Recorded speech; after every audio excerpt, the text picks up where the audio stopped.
How is your fundraiser going this year? If it's anything less than amazing, it's time to talk to Shawn Murphy at FanPledge. No product to sell, nothing to deliver, and guaranteed results. Raise at least 10% more than your current donation based fundraiser, or it's free. Fun, fast, proven. Call Shawn at 903-948-7348. FanPledge. The champions are already on board. Are you? Band Yap is proudly sponsored by Troubadour Consultants. When it comes to planning group travel for your fine arts program, look no further than Troubadour Consultants. Whether you're organizing a major out-of-state trip or need top-notch accommodations for the state marching contest, John Mize and his team are ready to create a custom travel experience that meets your band's unique needs. As a family-owned, band director-run company, Troubadour understands exactly what it takes to make your trip stress-free and seamless. Plus, when you book a trip with Troubadour, they will sponsor a $500 college scholarship for a student in your band. Directors who book will also receive a free Mollard baton as a special thank you. Visit troubadourconsultants.com today to start planning your next trip with the experts who truly get it. I've skydived 15 times. Excuse me? 15. Yeah, that's my fun fact. Now everybody knows. A young teacher is going to bring a skill set and a personality that will add to a situation, but the majority of your time needs to be spent observing and learning from those around you. Nobody's got it all figured out, but especially a first-year teacher, and a second-year teacher, and a third-year teacher. Hello and welcome back to Band Yap. My name is Alexa Sanchez. And I'm Jose Sanchez. And today we have the meanest and the greenest, Dr. Amy Woody. Hey! Hi. How are you? I'm good. Thank you for that fantastic intro. I'm still not used to the doctor next to my name, but I appreciate it. I've always known you as just the Amy Woody. The Amy Woody. We've changed the title. That's actually what you need to do. You need to start going around to all your areas that say doctor and just start slapping on the. The Dr. Amy Yeah, Woody? the Dr. Amy. That works. Amy, do you have a supervillain character that you relate to the most often? Oh, gosh. Why a villain first? It has to be because I just think Doctor Doom for us. You put the doctor. I'm like, ooh. A supervillain. I feel like what's the guy from Minions? What can I not remember? I mean, Gru is he a villain? Gru. I mean, he started as a villain. I feel like he was misunderstood, but he was like That's disgruntled and was just trying to make his way in the world. It just happened to be in a negative way sometimes. I don't know. Is that who you relate to? I don't know. Sometimes we're all just misunderstood. Who do you relate to? Me? Yeah. As my supervillain, I could honestly relate to Deadpool just because I say things that I shouldn't say. You think Deadpool is a villain? He's an anti-hero. Oh, sure. He's not really a villain. It depends on the episode. Depends on the comic, honestly. I don't know. I feel like every villain could go both ways. Like they could have a good story too. The wrong circumstances kind of set them up for failure. Yeah. Well, origin stories. Yeah. Are villains born or are they made? Right. Wow. Ooh. Is that what this is going to be about, this whole podcast? Well, that's the same thing with educators. Are good educators born or are they made? They're definitely, I can't even say. We'll just I think it's a good combo of both, because I have known some really fantastic people who are just in rough situations or they're with the wrong people and, they never end up kind of finding their way and they could have been great and then vice versa, So that is so true. I think if you cultivate the right way, especially with a young teacher, you can help guide them. But ultimately, they have to want to do it, You've got to want to teach. It is not a glamorous sport. So you got to be ready to get your hands dirty. Well, and that comes back to like even more basic nature versus nurture. There are plenty of band directors that I know that have a lot, just like you were saying, there's lots and lots and lots and lots of talent, but they are put in a situation where they're not able to be successful, or they're missing an element to Right. their their tool belt, which causes them not to be as successful as they can be. I mean, Yeah.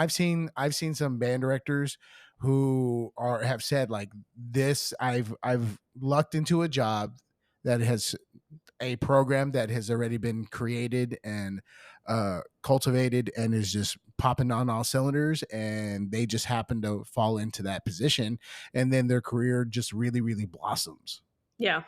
Well, right. If you get in the right place at the right time, and I'm not saying I never want to discount what people have done and the accomplishments people have, but it really is a lot of that. How many programs do we not know about, or how many great teachers do we just not know about because they haven't maybe had the platform that others have had? And I think there is a little bit of opportunity, luck maybe involved in that, but I do you do appreciate the people that have done a really good job and have known how to sustain a really great thing or have known how to build it. But um, I am a big believer that every student, no matter where they are, and no matter what the program, needs a great teacher, even if it doesn't come with all the accolades. So I think, uh, yeah, I think it's we like to praise those who have done a really great job in this industry, but I'm also careful to make sure that kind of everybody understands they've got value in that way, even if they're not the headliner at a clinic or something. Yeah. Well, like, and I'm going to share this information, and I'm pretty sure she wouldn't be offended if I do this, but like our assistant, Johanna, Johanna was in a program that was not super successful, and it was not of anything of her wrongdoing, but she took a job where she was the third person on staff, and in her first year teaching, check this out, crazy. Like, I'm surprised that it stayed in the business, quite honestly. So she took a job as the third person on staff. One person left at Christmas, and then the next person left right after UIL. Like, UIL finished, goodbye kids, and that was the head director. And so he left. And so the administration just offered her the head director job, moved her up as the head director as a second year teacher, and then did not replace anybody on staff. Oh my gosh. That's like so messed up. Okay, Did sorry. she make it through the Well, first year? I mean, she held on tight. She did the thing. But she stayed there at that school for 7 years, oh wow. and they in that whole entire time they didn't get a sweepstakes. But Yeah. when the superintendent is also an assistant baseball coach, Yeah. like they're trying to figure some things out. And Yeah. so when we had a position open up, she interviewed for us, and I could see the value in her hard work, that Oh, she was totally. Yeah. there for the kids, and she loved kids, and that Well, was a she knew how to big like component. get through it, and that's huge. Yeah, she had some grit. So like she went from making twos at marching contests to being a part of a band program that finished 12th at the state marching Yeah, like contest. just like taking that and putting it into a program that's got a system that works. Because it's kind of like you just transplant them, and that's all they needed was a system that is in place. And I'm sure for that program that she was at, that was probably the success they needed, because even though it wasn't sweepstakes and it wasn't this, but maybe that they just needed stability for 7 years. And for those kids, that's what needed to happen. So defining success and what it is for each of those programs, I think is really important. And like, what does success look like no matter where you are? And it's going to be different. It has to be. Yeah. Well, and that's been a real big hot topic in our last probably 5 podcasts, is like, how do you define success and what does that mean to you? Just, are you successful with your family? Are you successful with the relationships you're having with so and so? Are you having success in your classroom? Like, what defines success for your band program? Is it sweepstakes? Is it the fact that your attendance was 100% today? Is it Right. the fact that this kid who has been in and out of CPS custody is finally grounded in a home? Like, what's the success? Is that a question or rhetorical? I mean, either way. You want to Yeah. answer that, Amy? No, I had to really, when I first started teaching, I went into a 6A high school in the DFW Metroplex, and we were a smaller 6A. We didn't have all the systems in place that a lot of our colleagues locally did. And so we were competing with, these huge, really successful on a national level programs. So every time we'd go to region contest, marching contest, UIL, honor band, anything, we would not advance out of the region level. And it was really disheartening for us as a staff, but also our kids. And you kind of feel like you're just spinning your wheels and you're not getting anywhere. And you're like, well, why am I doing this? Why am I spending hours? Because we were still spending the same amount of hours doing all the things that everybody else was, if not more, because we just didn't have all the maybe resources. But the more and every year that passed where I felt that way, I really had to come to grips with what was success for me and my program and my students, because watching them feel unsuccessful was like so disheartening. So, we started defining success in different ways within our program, right? So we weren't looking to necessarily go to state marching because we knew we may not get past some of the heavy hitters that were just down the road from us. So, we'd always make sure we have a contest that we would feel successful at, that maybe those guys weren't at, or we'd have to come up with some internal competitions, because there are students that are still motivated by that. So trying to find ways where they could feel that success, we kind of had to manifest and create, where I think that's where that special teacher element of like, you have to get creative for your program and what it needs. And it may not look like what you've seen, at the 6A high school down the road. So, we would come up with, like, we did our own chamber concert, and then the students felt like $1,000,000 because we would make it really fancy and people would come in. And I don't know, and I hope that my students that left that program, whether it was 5, 10, 15 years ago, I hope they would look back on their high school band and feel like, oh my gosh, I was part of something really great. And I had really super great memories. I had a lot of great friends. That was a special time in my life. As opposed to, oh, I went to state marching, or I won BOA, or we were the honor band. As much as I respect all of those things, not every program can do those things. So your only hope is that those students will someday look back and have a reverence maybe for that experience that you were able to create. Because most of us aren't going to be, an honor band. That's just the truth. So the competition is fun, but ultimately, hopefully it's not the goal. And it's not the end goal for all of us. Well, that's why, like for us, so when we do marching band stuff, every single marching rehearsal, or like specifically during the summer, always starts with a fun activity. Yeah. Like first 15 minutes, I don't plan anything for the first 15 minutes of every single summer band rehearsal, because I want the kids to have fun and remember why they're coming to rehearsal. And it's ultimately to have fun with their friends. Yeah, absolutely. I mean, that's why I love teaching college, because all the competition stuff is essentially gone within the marching band. Now that's not true when they go in their auditions and their juries. Like, there's high stakes there. But with the marching band, I really enjoy that we get to focus on doing it really great, but also just having a great time.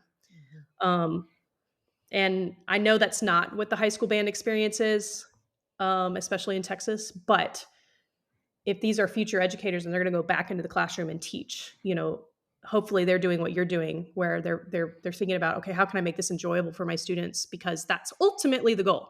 Mm-hmm. We do the thing because we enjoy it, and we have fun doing it. And we all chose to be educators because of that in some form. There's something we enjoyed about it. And the community and the camaraderie, that's why else would you do something outside in 100 degrees with 300 people or 200 people or whatever? It's hard.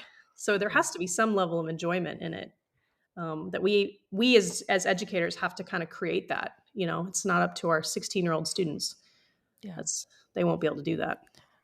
I feel like that's something that Jose had to kind of shift his perspective on, and I don't want to speak for you, but kind of at the junior high level, because I've made that realization. Yeah, I said it on the pod. Because for a lot of years, I guess, kind of the goal is like, how do we get these kids into the high school band? Like, how do we keep these 7th and 8th graders and get them to the high school band? But my kind of philosophy on it is, how do we get these 7th and 8th graders to love band? Mm-hmm. And that's just if they love band, they're going to do it. And that's the overarching goal regardless, is like, let's learn music and let it be fun and Yeah. do it at a very high level, because that's, teaching excellence is what translates hopefully into good adults and good people in the world. But if you can make that happen, then yeah, of course they'll continue doing it because it's fun. Well, and we finished up. We have our basic training camp. During the summer, we have a mini, and that allows us to have a little bit more flexibility and freedom whenever we come back for summer band. Yeah, of course. But like the saying I've been telling all the kids, I go, take the risk.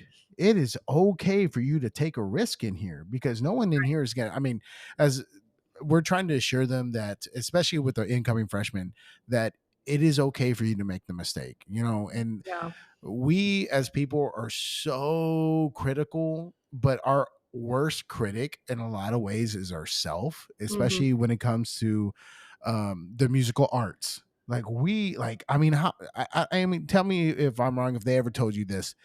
Don't listen to your recital until like a year later. I don't know if I ever have listened. I don't know that I have either. Yeah. I recently listened to my senior recital, and I said, God, some of that was real good and some of that was real bad. But you only listened to it because your professor sent it to you. You wouldn't have listened to it otherwise. But there was I reminisced about the journey of like getting there more than anything else. Yeah. And going like, that was like some cool music I was playing. Well, That's and I think how I feel about mine too. The feeling of accomplishment right at the end, when you get to the end of this grueling thing, no matter what it is, if I ran marathons, I assume it would be the same, but I don't run marathons. But if you got to the end of it and you have this feeling of like euphoric accomplishment, and that's what, I mean, ultimately, I think that's what I live for in those moments. Like, I did a thing and I did it. It didn't fall apart. And now, I can relax and celebrate. And then what's the next thing, and I think that's that goal setting, not necessarily the product itself. Cause I'm like you, I don't have any desire to listen back to a lot of my recitals, but I'm proud of myself for what I was able to accomplish. And that's same for every band concert, every marching show, and I think I hope that's what we're teaching our students, is the value of that in life. Because there's so much immediate gratification right now. I mean, we all know this, that's a cliche to say, but how many times do they actually have to put in the work over a long amount of time and then see the fruits of their labor? And then you add in the element of it being communal. And that's a higher level of accomplishment, because not only did you do it yourself, but you contributed to the success of your friends and your colleagues. And it was a beautiful artistic experience. I mean, it's like all the good things wrapped in one package. And I think that's why I can never go away from, like, I never departed from band. I never changed my major. I just couldn't get away from that kind of, it's like a high, for lack of a better word. And I loved it, and I still love it. And I think the day I stop being able to experience that is when I would maybe reconsider, a different career if I needed to. I feel like being in band and being in this profession in a lot of ways is like being on a diet full time. You set a goal, you're like, I'm going to fit into those pants. And it takes a lot of work to get there. The pants keep getting smaller and smaller. Going the wrong way. I mean, because like in a lot of ways, like, that's where body dysmorphia happens. It's like the way you see yourself in the mirror from the time that you start that journey to the time that you're like completely happy with the journey. Like there's still some dysmorphia. Like you almost feel like things didn't change. That's a weird comparison. I don't know why I just thought of that. Right. You don't know it till you see like the distance between it, but the everyday. I was actually talking to somebody about that today. It was actually Professor Corporon. We were meeting because next week we're starting our nobody big. Yeah. That's one of the most surreal parts of my life right now is that I'm his colleague, and I am thankful for that every day. But yeah, because I grew up listening to. Yeah, how many reference recordings are done by? Yeah, and now I just get to chat with him every day, which is so fun. But and his wisdom is I'm always learning. But we were talking about the fact that when you see the 8-minute marching show or the 30-minute concert, everything is hunky dory, but you remember like the hours that have gone in to creating that. That's not what people see. They don't see the hard days. Um, and that's true for the young teacher too. We remember the great stuff and we remember the positive memories, and the hard stuff kind of fades away, but it's still there. And we all know if you put in the work for 2 months, then you have a really great one concert. But not everybody gets to see the grind that everybody puts in. And that's what our students learn, whether they like it or not. They learn it and they figure out how to do it, and then they can transfer it to their own lives. That's a conversation that I had with my former drum major, Allison Holden, now Gron. Run. Oh my gosh. Is that she was a 2-year all-state flute player, and she was a drum major for me, and she was like a fantastic musician. I mean, she was just a fantastic kid. And like she had to battle the fact that kids would just kind of intimidated by her, and then also with the fact that they would just say like, well, you're just good. Yeah. Like you're just good. And they just didn't see the hours and hours of Yeah. practice and grind that she put in at home. And that Right. was something difficult for her to overcome and kind of talk about there for a second, until her and I sat down and had that conversation. She goes, Miss Sanchez, like they just don't get it, that it's not because I was born like extremely talented. I was born with like a passion for playing the flute. So therefore I just grinded. And I'm like, well, yeah. Yeah. They miss that element of what you're trying to do. Well, I think that's too, especially middle school, but high school too. If your students see you doing your daily, whatever it is, if that means you're score studying or you're practice listening to recordings or you're pulling out your instrument, I mean, that's such a easy way to teach without actually saying a word. If they see that you get there early and you do the thing, and I get it that it's hard because of the amount of hours. People ask me all the time, my students say, how do I, with the things I have to do during a day, how do I fit in, practicing and score studying? And it's hard and you have to be disciplined, but I think your students will learn from seeing that. Even if it's 10 minutes, you're like, this 10-minute window, I sit down with my scores and I mark them to prepare for rehearsal. That's, nobody's too good for that. Even if you're a 30-year teacher, I'm a huge believer in that, and I see Professor Corporon do that every day. I've never met anybody who is more dedicated to his rehearsal prep ever in my life. It's kind of unreal. And that guy, I think, could conduct circles around all of us. But he doesn't quit. He is still a learner, and he'll spend hours before every rehearsal making sure he's ready to go, because the students deserve that ultimately, and they deserve the best version of you when you step in front of them. And that's what makes this hard, because you've got to give a lot when you're in front of your students. Well, like Amy, if you don't know this, I still work for the Baylor Student Life Center. Oh, I think I saw that on your I looked up your bio or your somewhere it said you like on weekends, right? Yeah, I run the slick on the weekends still. That's crazy. And so that's actually where I do a lot of my stuff. Is that A lot of prep because I work at the slick from 12:40 p.m. to 6 p.m. And Wow. I'm required to get up only on Sundays. Yeah, only on Sundays, but I am required to get up once every 30 to 45 minutes and walk the facility and do that kind of stuff. But in that other time, I'm actually looking at my score, I'm prepping stuff for the week. And I actually have, since technology is so wonderful nowadays, I actually create a Google slide that has hyperlinks to specific tasks and goals I have for every single section of my ensemble. Oh, that's amazing. Man, So, every time I meet somebody that's come up with a new cool thing, I'm like so overwhelmed by it, because I think of all the potential things I could do for my students. And there are so many people doing so many amazing things in their class on the daily like that. And it's like, oh man, I could do this and I do that. And I have to like stop myself because I can't do all of it. But I think that's a fantastic idea. yeah, well, because like something that we talk about consistently is that one, we have to like teach our kids how to practice. Mm-hmm. Two, we have to have them think of what we want them to do. Well, what's the best way for me to tell them how to do it? Well, to tell them. But if I want them to practice on their own, they don't have me in their ear going like, you need to practice this. That it has to be an intrinsic thing. So Yeah. I've just alleviated me going like, you didn't practice this, and I'm just giving it to them black and white now. I'm like, practice this, please. Yeah. Man, I learned early on that I would say that like, hey, you need to go practice this. And then one time I had a student send me a 30-minute practice video because they weren't getting better at the thing. And they were like, what do I do? And I would sit there and talk at them. So I was like, well, send me a video of a practice session. And all they did was like run everything over and over and over.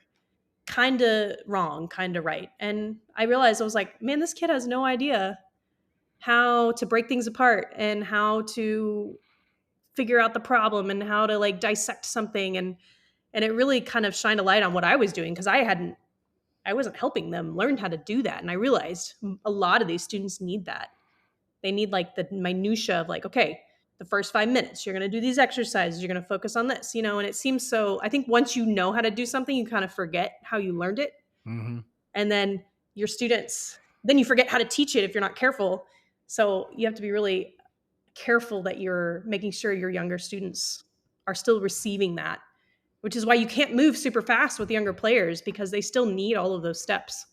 And I think sometimes we're guilty of just leapfrogging, and then a student will never have gotten those fundamentals, that they need. We just kind of forget once you know how to do it, like your student, they're like, oh, she was just born good. No, there was a process back in the day. So we have to be very, very mindful of that all the time. Well, one way that our staff has kind of work that into teaching kids how to practice is kind of a sneaky way. When we do our practice logs for sixth graders, we have on the backside we have a practice menu like you're going to Ooh, dinner. So cool. there's I like appetizers, first course, second course, and then like we have dessert.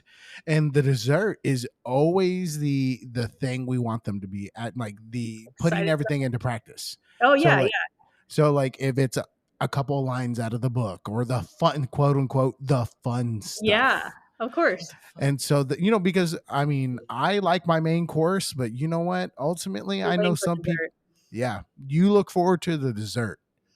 Like I know I do. Like, look at me. So I do like a good dessert. So like the first thing on the appetizer is a tone. It's always tone exercises.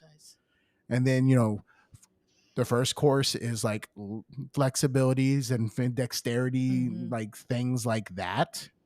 And then like we just break it apart based on what the dessert is based on. Yeah. No, I love that. That's a fantastic. I don't know why. That's like the perfect imagery for what a practice session should look like, and a rehearsal. Honestly, Yeah. I mean, it's macro, micro, macro, if you want to think of it that way, or the idea that get everybody ready, you do the hard stuff, and then ultimately put it back together. That kind of vibe. Well, it's just like I goofed. We were playing a piece.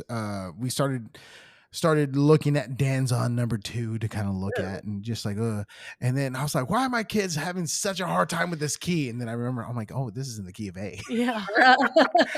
Let's go back to our scale. Yeah. And then like once we worked on the scale and did some patterns and did things like that, they were like, oh, this isn't that bad. I go, I know. It's because My I bad, didn't give you all the tools and the correct mindset for you know. to play this piece. Just opened up the blue book to that A major page. Yep. Well, Amy, we've talked about a whole bunch of things, but we need to know a little bit more about you. Can you tell us about yourself, background, education, teaching experience, that kind of good stuff? I mean, I'll just work like from now backward, I guess, because I think my story is maybe a little unconventional, perhaps. I'm currently serving as the director of athletic bands and lecturer in wind studies. That's my full title at the University of North Texas, which is a super fun gig. So I direct the marching band, and then I also teach the third band that we have there. It's called the Wind Ensemble. So that's a concert group that meets all year. And then mostly undergrads are in that group. And then I also teach conducting classes and a marching administration class. And then I help with all things, related to the wind band program there. I've been doing that. I just finished my second year. Second year was a million times better than the first year. So just like any other job. 2 years before that, I was in the DMA program there at UNT. So I was a teaching fellow. So I was kind of learning the ropes of higher ed. But before that, I spent 14 years teaching high school up here in DFW at Geyer High School. 7 of those years, I was the head director, and the 7 before that, I was the assistant. And I taught theory, I taught marching band, I taught concert band, I helped with the middle schools. I did as much as I could, and I learned. I made a lot of mistakes, but also learned a lot about how to kind of cultivate, hopefully, a positive environment, but also like pick myself up when things didn't go as well as I'd hoped. And it's kind of surreal to think that I was there for 14 years. Before that, I was at Eastman, got a performance degree in clarinet, and before that, I was at Baylor in music ed. And then before that, I graduated from North Texas, a high school up here, Marcus High School. So started playing clarinet in the 6th grade, and I haven't quit since. How often do you play your clarinet? I still play regularly. I play in a group called the Lone Star Wind Orchestra. And it's a basic, you could call it a professional wind band, only because we are paid a little bit. And the group is really talented. Like, there's a lot of really skilled professionals in it. So we put on about 3 or 4 concerts a year up here at the Moody Concert Hall in Dallas. Professor Eugene Corporon is our conductor. And we bring in guest artists and guest, composers. So that I started that when I first started teaching. I knew I wanted to keep playing. It's always been a passion of mine to play, and I knew I didn't want to stop doing that. So I kind of had made sure I sought out a place that would keep me challenged in that way. And I haven't stopped since. I joined in 2008. So that's 17 years. Yeah. And we've done different conventions, and it doesn't take up enough time to like distract me from my other jobs, but it's enough that it keeps my ears clean, as it were, like always kind of listening for that professional sound that I hope my students can emulate. I did actually spend 2 years playing in the Richardson Symphony too. Oh, early on, but eventually that was too much. But I still play. Last summer we had a woodwind quintet that performed in Dallas, and it's hard, but I am glad I do it.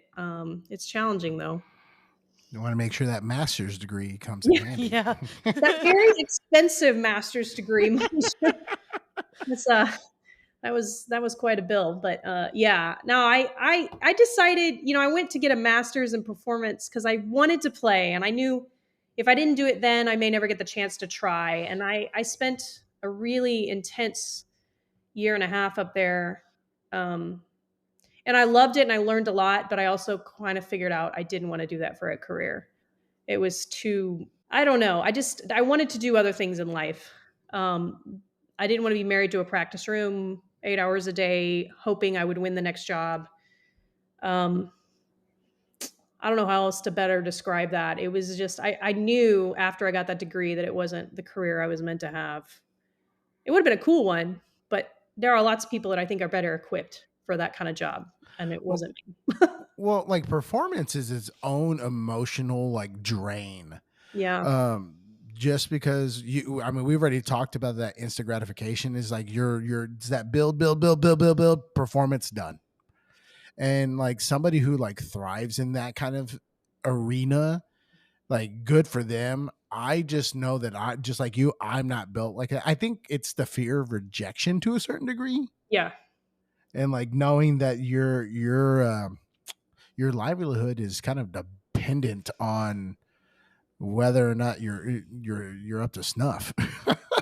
Yeah, I don't think the stress of it, and I'm an easily stressed person, and I will admit that, and that I I'm kind of high strung. I'm better now than I was when we were in college, but I tend to let stress rule my life, and I don't know why I chose to go into a music performance degree because that's high stress, you know.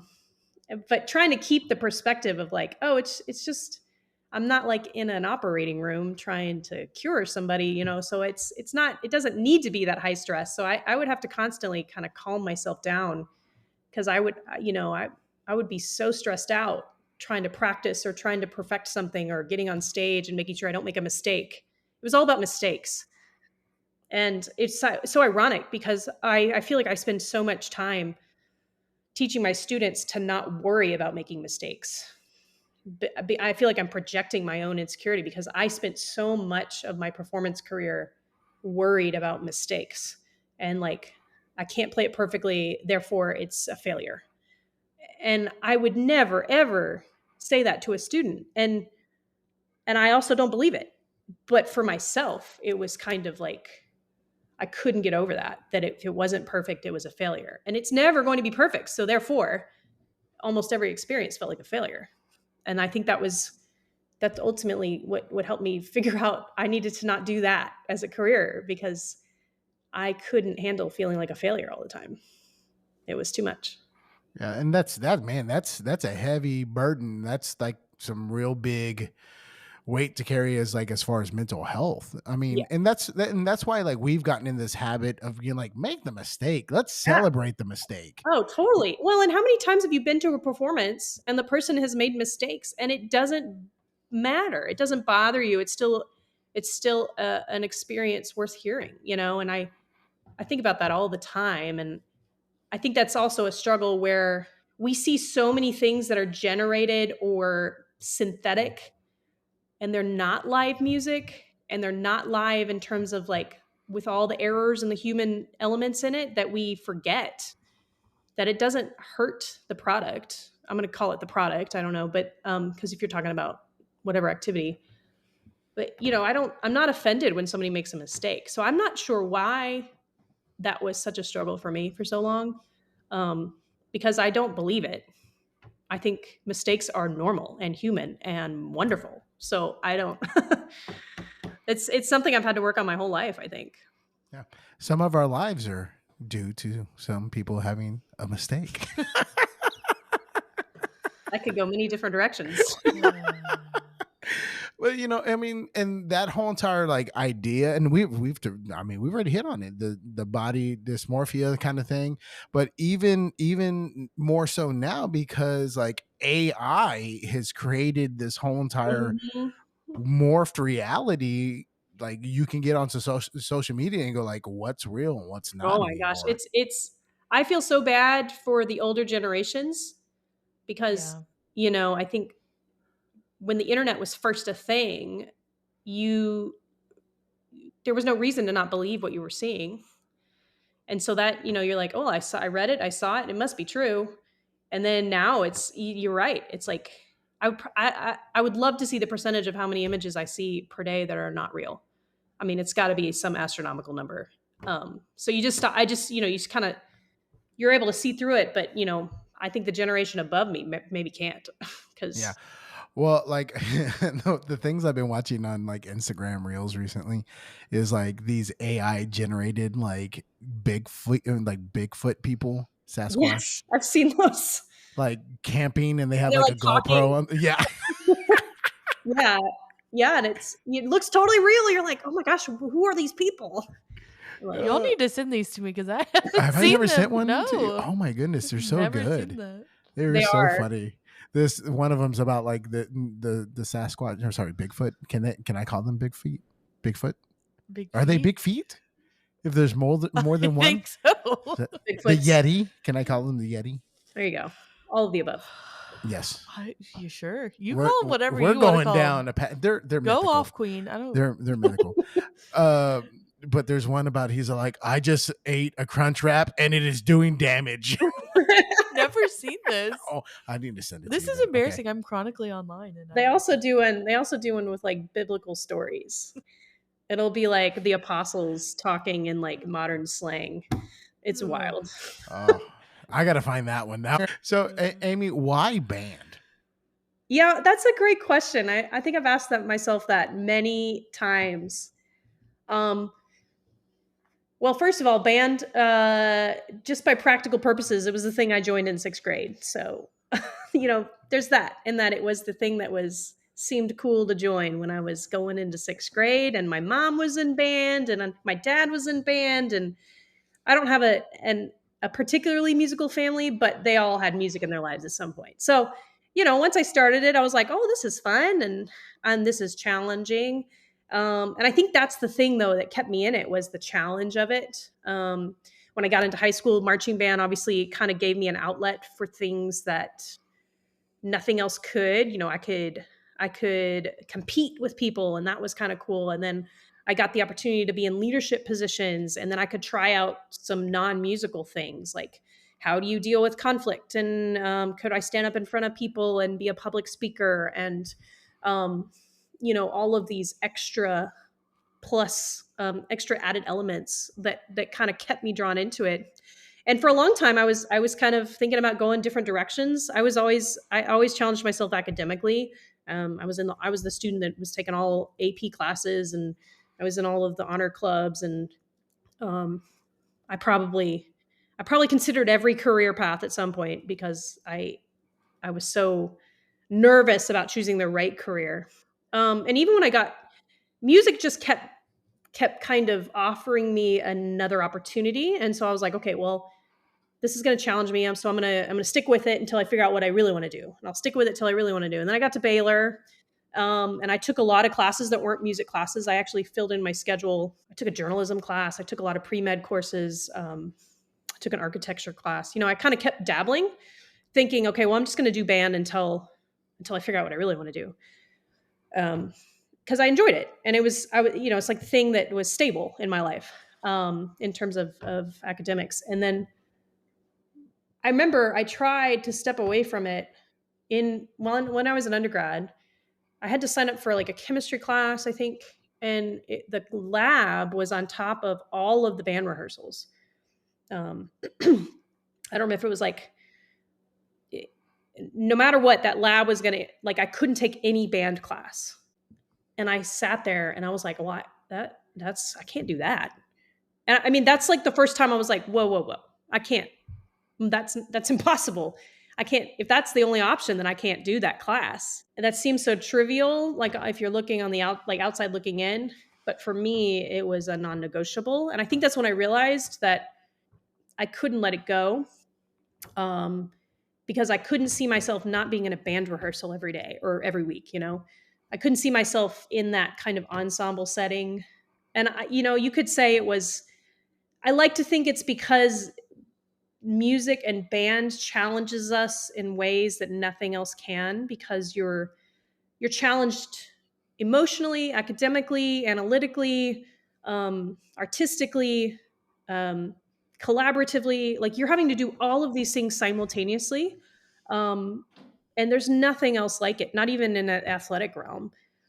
And so I think I just don't think there was anything else that fulfilled that in my life. And so I just kind of kept coming back to it. And then when it came time to really decide, like, hey, you're going to have to do this other career and you're not going to be able to be in a band, I was like, whoa, I'm not doing that. And that kind of solidified it. Not to say I was like sold at that point, but I think that's when I really started to realize it needed to be my career. And I'm still, as once that I don't feel that anymore, like I said earlier, I think I would step away. But so far, it served me for what I need in my life. So Yeah, that's how I get sixth graders to pick their instruments sometimes between choosing between two. I'm like, okay, you know, this room is on fire and there's only one instrument you can pick yeah, before you leave the room. You have to save that one instrument, what instrument it's going to yeah. be. And they're like, oh, it's this one. I'm like, okay, that's your instrument then. They're Well, I like, think that's so true, though. When you're doing some band directors get so stuck on like, well, this person's really good for flute, but they love the clarinet, but they're really good for flute. And you're like, well, ultimately, they have to want to practice it every day. Otherwise, they're not going to practice it. So just because they're really good at one thing, but they have a passion, sometimes that can win. even if they're in sixth grade, obviously within reason, but sometimes the passion for it is more valuable than anything else. Yeah, it's definitely a balancing act, and it's kind of an art in its own right. I was going to call you Ollivander. Yeah, I mean that's what it is. Totally. Well, and Megan Zerwisky had a fantastic clinic about that, the art of choosing beginners, and it was based off of that mindset. So shout out to Megan Zerwisky if you don't know who that my is, college roommate. Oh my goodness gracious! I didn't know. Oh my god! Yeah, sixth grade separation right here. Do you have any tea to spill? We gotta get Megan on here. We have to have her on. Do you have any stories about Megan? No, you need to get Megan on here. She's great. Tea about Megan. I will just say there were some wild times. There were 4 of us that lived in an apartment. It was me, Megan, Kara Hoflinger. Oh yes, Kara. And Bethany, who was an oboe player, but she went into nursing. So I don't know what she's doing now. But the 4 of us lived together for 2 years, and it tested all of us. I will say that. Well, and that says a lot. The set of people that came out of Baylor at that point in time, just from my recollection. Yes. Recollection. Yeah. Words are hard. I tell you what, there have been some very successful people. I was about to say you went to school with some. I know some people. heavy hitters, like Jeez. Moses Simon, who's doing fantastic things. You, who is like, a college director now, Megan, the doctor. Yeah. The doctor. Megan, who's doing fantastic things over at Red Oak. And she's clinicking, she's doing all that, and then Kara, who's the fine arts director down in Harlingen, come on. Oh yeah, no, I think that was the best part. I mean, anytime, wherever you are, if you're surrounded by people that are achieving at high levels, even if it's not like what you're doing, it does nothing but like motivate you to do better at the thing you're doing, and I'm really fortunate that I had a lot of good friends there at Baylor who were positive influences in that way. And we still keep in touch. That's, not every day, but, I feel like we're all celebrating each other's successes as they happen. Yeah. Well, like Erica works with Kara. I saw Erica last weekend, actually, at the Midwest. That's right. Because the North Texas Wind Symphony is going to Midwest. So I went up as the rep there. And then Erica was up there with the Harlingen High School Jazz. Mm-hmm. Yes. I can't. Yeah. Harlingen South. Yeah. Victor Garza, one of the other assistants, was my assistant for 5 years. Oh, great. Okay. Yeah, I met him too. My apologies. He's good people. That's how we got put in that Snapchat group by accident. Yeah, by accident. Yeah. So Victor sent a Snapchat on accident. Like he started a Snapchat group by accident, and then exited as soon as he possibly and left everyone else in the group. But the group was not like, oh, these random people. It was like I'm saying, Robert Herrings, and Corey Graves, and Erica. Some big names in the band. I was like, I don't belong in here. Yeah, like what? Take me out of this. It was just like, what are we doing? But he just panicked. Victor, he panicked and ran away from that real fast. So is there anybody else from college you'd like to give a shout out to? Blair Williams was always a rock star. Blair she is one of the nicest people, I feel like. Oh, she's amazing. And she was always, you talk about like people you think back and you're like, man, that person's got it together. And that was always Blair for me. And we were good friends too. We were roommates at one point too. And she and I kind of always kept each other sane, I think. Because she was in the orchestra world. So we were kind of leading parallel lives, but and she's doing fantastic things in the orchestra world. Yeah, she's living back in Kansas, I think, and she's working for ASTA. Is it ASTA? Is that the right acronym? I have no. I feel like I can't speak to that correctly, but yeah, I mean, she's a leader in her own right, and and there's a lot of people up here like Heather Becker. Yes. David Becker. Mm-hmm. I see them every once in a while. Chris Clark.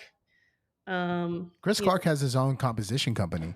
I know. know. He's so good. I listened to some of his stuff. I was like, that stuff is so good. Wait, isn't Chris gonna work with Heather? Yes. I think so. Yes. Yeah, Yeah, he's gone from high school to be Heather's assistant now. Yeah. Yeah. I listened to his music and it is really good. If you don't know Chris Clark by now, you C3. go by his C3, C3. Yep, C3. Go by his music, ladies and gentlemen. Yeah, it's good stuff. He's got young band stuff and a lot of jazz charts too. Yeah, he's such a good jazz trumpet player. Mm-hmm.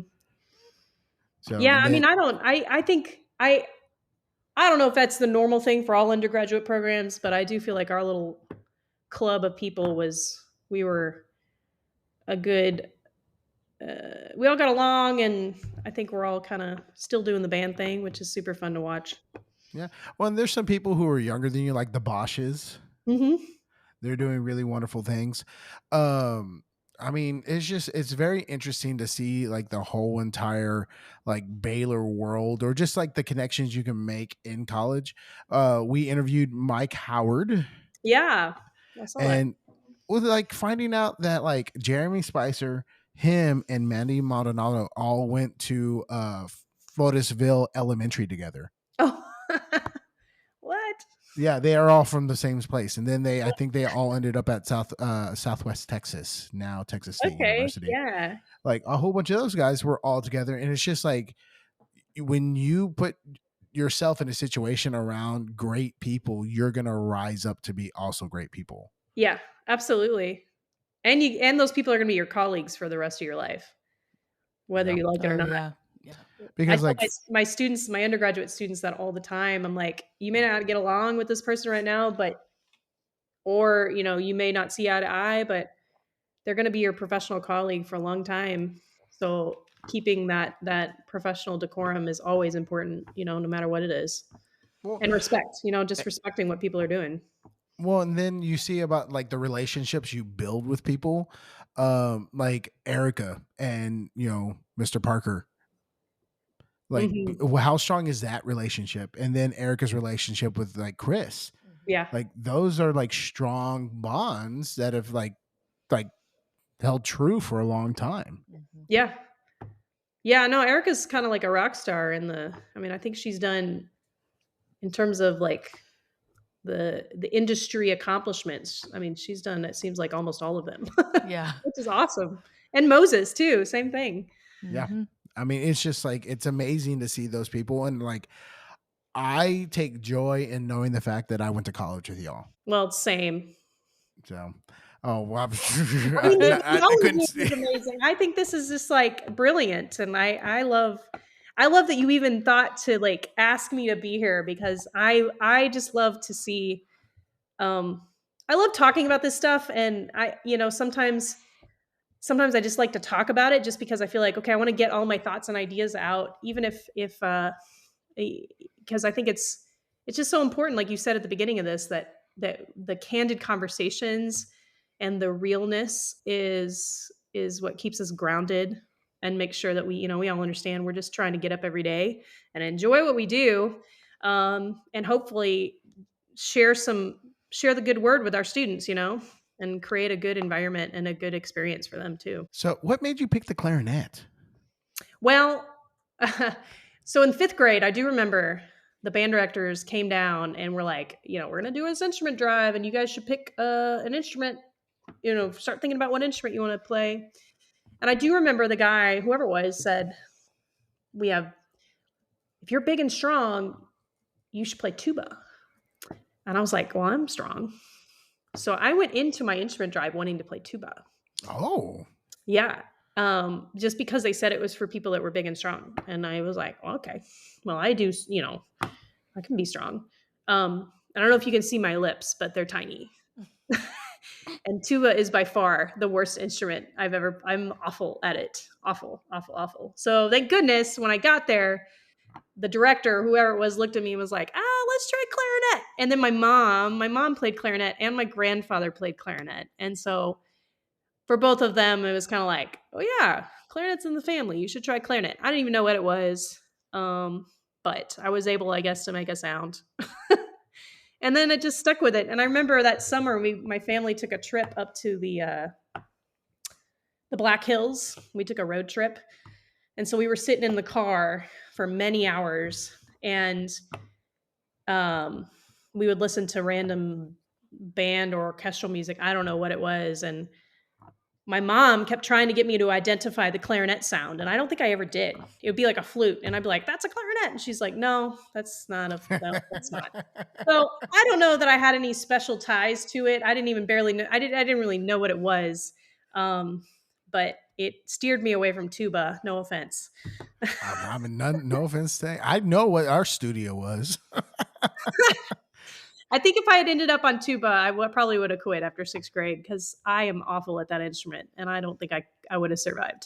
So Jose was led to play the tuba under the same like idea. Guys, yeah. Yeah, that he was big and strong, and so he I was wanted to play the duped. tuba. I Yeah. was duped.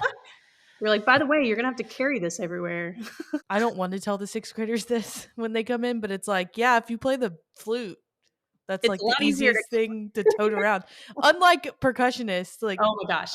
at the beginning and end of every concert, toting furniture around for the rest of your life. Well, so we have this really exciting thing at UNT. We just got basically a donation of $1 million of brand new instruments, Wow. marching band, which is unreal. Like some of these instruments are from 1980. I mean, Yeah. it is amazing. So the cool part though is that, well, all summer long we're getting these deliveries, and 2 days ago we got 7 new marimbas. And it was me and like 3 grad students like on our trailers in 100 degrees, pushing marimbas up. And I was like, this is what when you have a line of 100 percussionists in 5th grade and you're trying to weed some of them out, you should be like, okay, we're going to take this marimba and you're going to move around the school, and then you're going to disassemble it and reassemble it. And that's what your life is. And then I bet you that number would be cut in half. Oh yeah. Every for poor sure. percussionist doesn't realize what they're getting into. No. It's You know Sure what's- don't. You know what's a test I've heard some percussion directors will give percussionists? They'll put the kids in a line against the wall and say, stand there I've heard this before too. and just stand there. Don't move. For an hour. And that's like, they'll have like a time limit and Yeah. they'll see which kids are able to stand there the longest without fidgeting. I hate to say it, but that's so like real. Yeah. Yep. They're the furthest away from you in the band hall. And you're gonna most have of to the wait time. for your band to warm up every day. And I mean, it's one of those things that you just don't know till you know when you're a percussionist. That's the curse of being a percussionist, is just like you get to do all these cool things, but then you also have to tote around stuff for the rest of your Yeah, life. that's what we call a double-edged sword right there. It's like I've been left places because of that, and Yeah, I mean, let's be honest. The tuba is not a sexy instrument. no, It is not nobody goes like, you know what, that tuba player, because he plays tuba. Nobody looks at a tuba player while he's playing tuba and goes, oh yeah. Yeah, You look at a drum set player and go like, oh yeah, that's cool. yeah. Yeah, you can't do that with tuba. You might be right. Then you have to, pack it all away and lug it all over the place. Yeah. I mean, the same could be said about like the E flat clarinet, and it's tiny, so Oh, nobody wants. Ugh. it takes a good soul to play the E flat seriously, clarinet. who sold their soul for the E flat clarinet? Somebody went, you know what, devil, can you make me the worst instrument possible? I think it was Berlioz when he wrote Literally, the Witch's Sabbath. Yeah. and said like, what sounds like the devil or like witchcraft? Oh, E flat clarinet. Thus evolved the E flat clarinet, and it's Ugh. still around today. Yeah. Yeah. Oh my goodness gracious. Is that what they used to burn the witches with? Well, Just start. All right, guys, we need to pile up all these E flat clarinets. She burns. that's an expensive fire. Yeah, well, you know what? Well deserved. Alto clarinets, and lump them all together. Oh, that's what we were talking to Ryan the other day. What did he say? He bought 5 what was it? 5 contralto clarinets? Yeah, something like that. It's like, what? Dang. That's Amy, is there that's a lot of is there those. a clarinet that you enjoy playing the most? That is a great question. Oh wow. Not E flat, not bass clarinet. It would have to be just the regular old B flat. I will have to agree. And I know that's a boring answer, But I have tried them all, and I have had brutal fights with all of them. So What was a giant metal one that that's a used to? contrabass, the one from Baylor, the Yeah, paperclip. Yeah. Yeah, the paper. yeah, that one is a beast.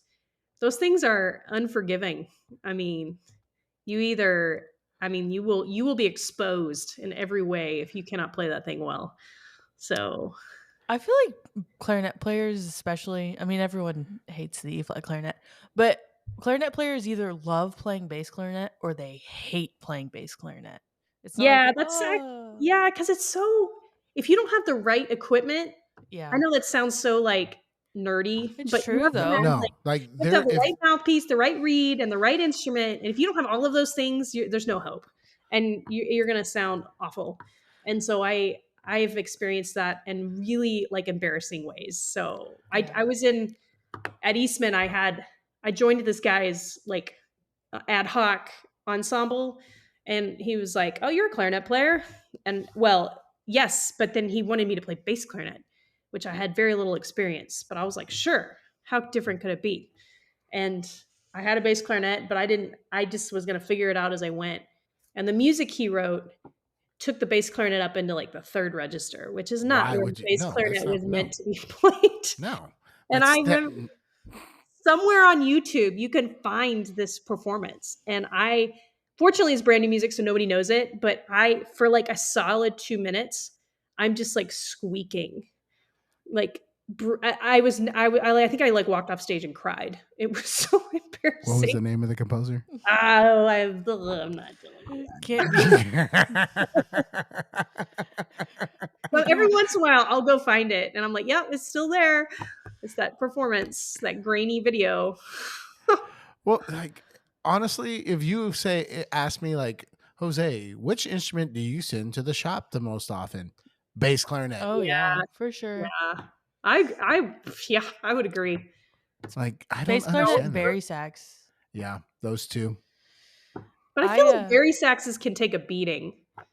I don't know why. I don't know if it's because saxophone players are just well, it's because they don't have as many parts. The yeah. bass clarinet can be like deconstructed too easily.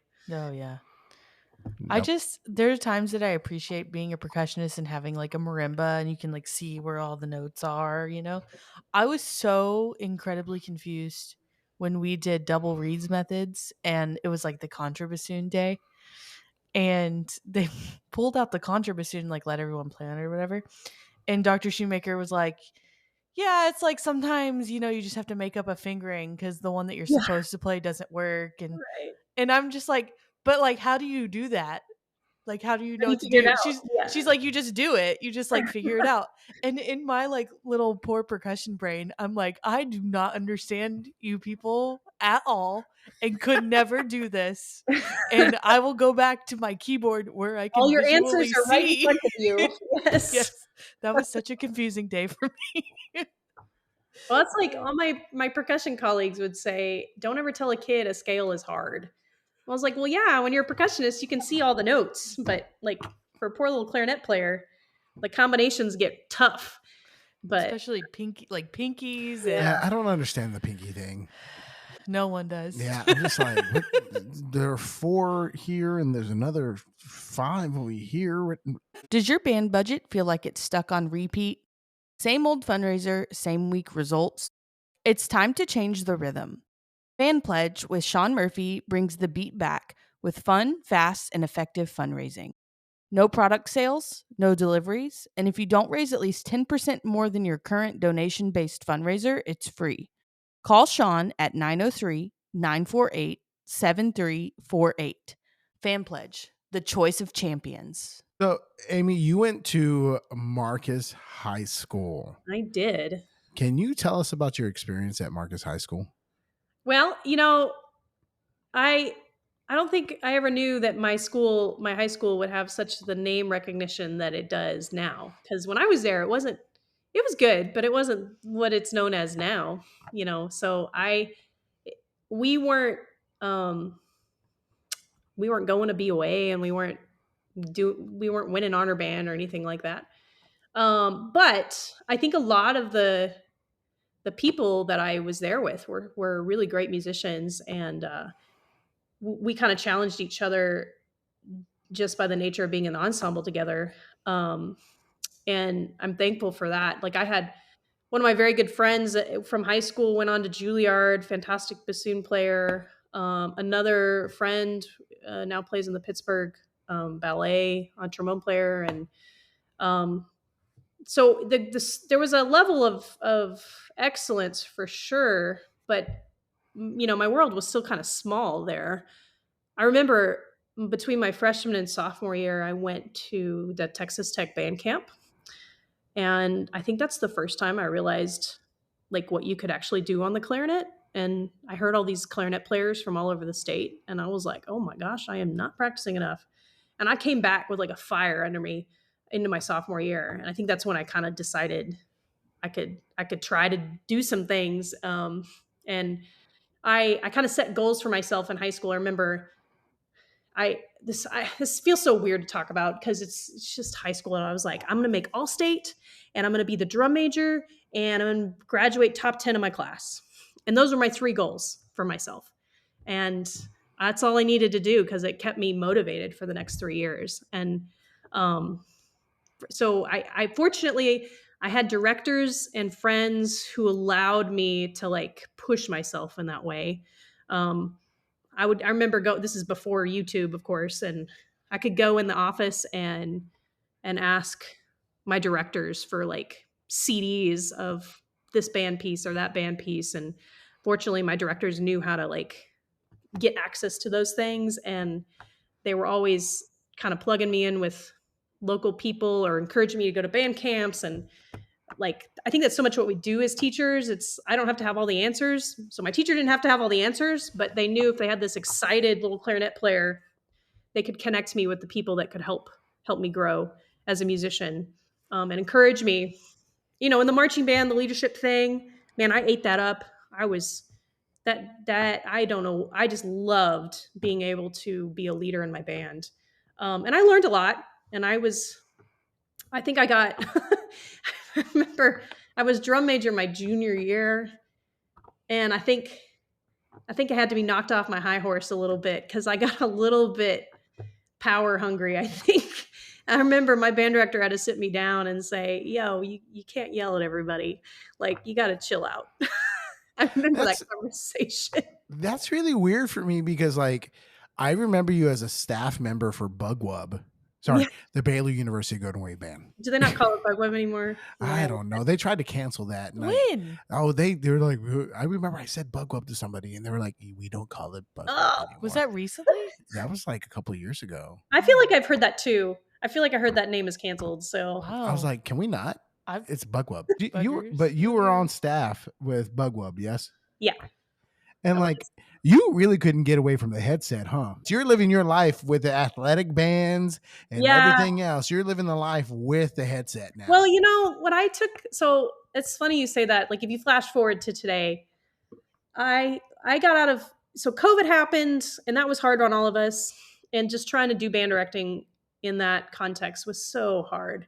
And it really kind of, I had to step away from the high school thing. And so I went back for this TA, and I really wasn't doing much athletic band stuff here at UNT. And it was nice because it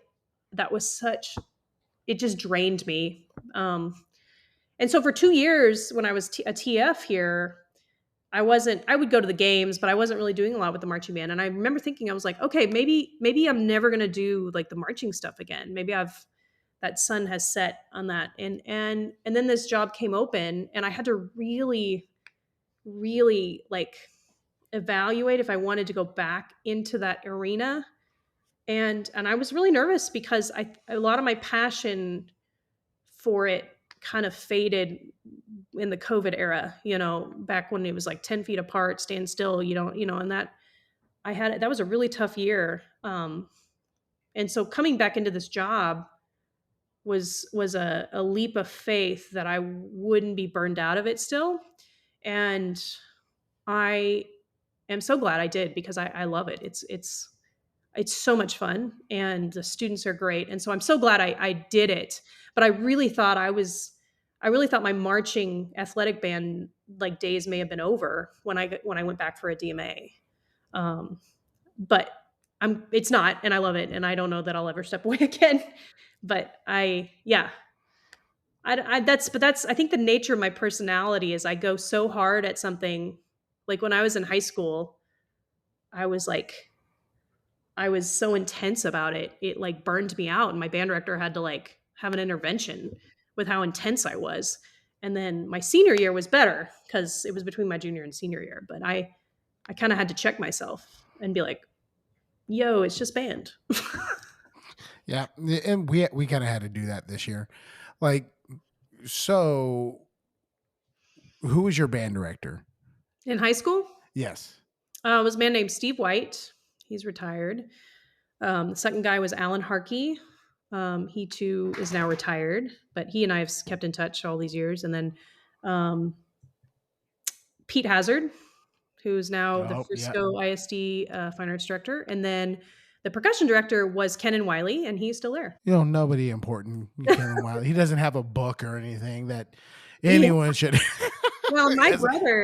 my brother was in that drum line, so we got the full, my family knew that drumline culture really well, and that was at the early 2000s. So Man. so you said you remember me from being a staff member with the Bugwub Not Bugwub. Do you remember, like, what was I do you have an impression of what I was Oh, I like? like my impression of you was very much like you had it together. Okay. Like you seem like a very, very, very professional person. I was a freshman, and then I was a sophomore, and then you went off and did your student teaching. But like it was like very much that you knew what you were going to do, and you were very, I don't want to say type A, but you were Yeah, type no, that's A. pretty accurate. I think Like, if I could go back and tell that version of myself, I would say anything, I would say I needed to chill out. Honestly, and I mean that with like a in a playful way. I wish I had been able to enjoy more of what I did, but I was so the persona of me having it together. Well, sure, but I was also like stressed out all the time, you know. And I don't know that that's the best way to do it. yeah. Well, you never gave off that mentality to me. Like it just seemed like you just knew exactly what you were going to do and you were going to do it. And so like that was always something that was very impressive to me as like a freshman sophomore at Baylor, and then like knowing all the great things that you did afterwards, because like I'm friends with Nathan Taylor. Oh uh, yeah, Nate. so Nate and all that kind of stuff, and anyone that has any interactions with you that I've talked with says like Amy's fantastic, Oh, wonderful, like kind human being, knows what she's doing, and is just really, really a great person. So like, hooray. well, that's very kind, and I appreciate that. And I think that's ultimately, we all teach, and our students go on and graduate, and you just never know the impression you're leaving on people, and you may never know, and that's kind of a sometimes difficult to reconcile because you want to, you hope that like I said earlier, there's a positive experience in everybody's mind, and it won't always be that way, but so that I'm glad that that is the perception anyway, because I don't have it together, and I don't know that anybody does, but we're all just trying to figure it out. Like I said, I apologize to people all the time. I'm like, I'm sorry for the way I was in college. I am not the same person that I was then. You have it more together now. Yeah, than you did then. I mean, I still say the things. I'm a little bit more tactful in the way I say the things. You are way more tactful now. Well, and like, we talked to Sean Murphy, and we've talked to several people, but like, the incendiary habits that we have as young educators, I definitely had. Like, I let my temper get a Oh hold of me, and I like burn some houses down. You just like to poke the bear sometimes. Yes, I do.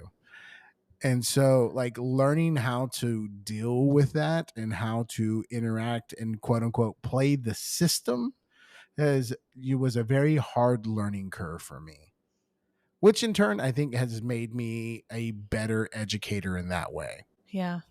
It's I think, nice to work with you sometimes though, because I am not a poke the bear or like say the thing person, but you are. And sometimes that's what you need.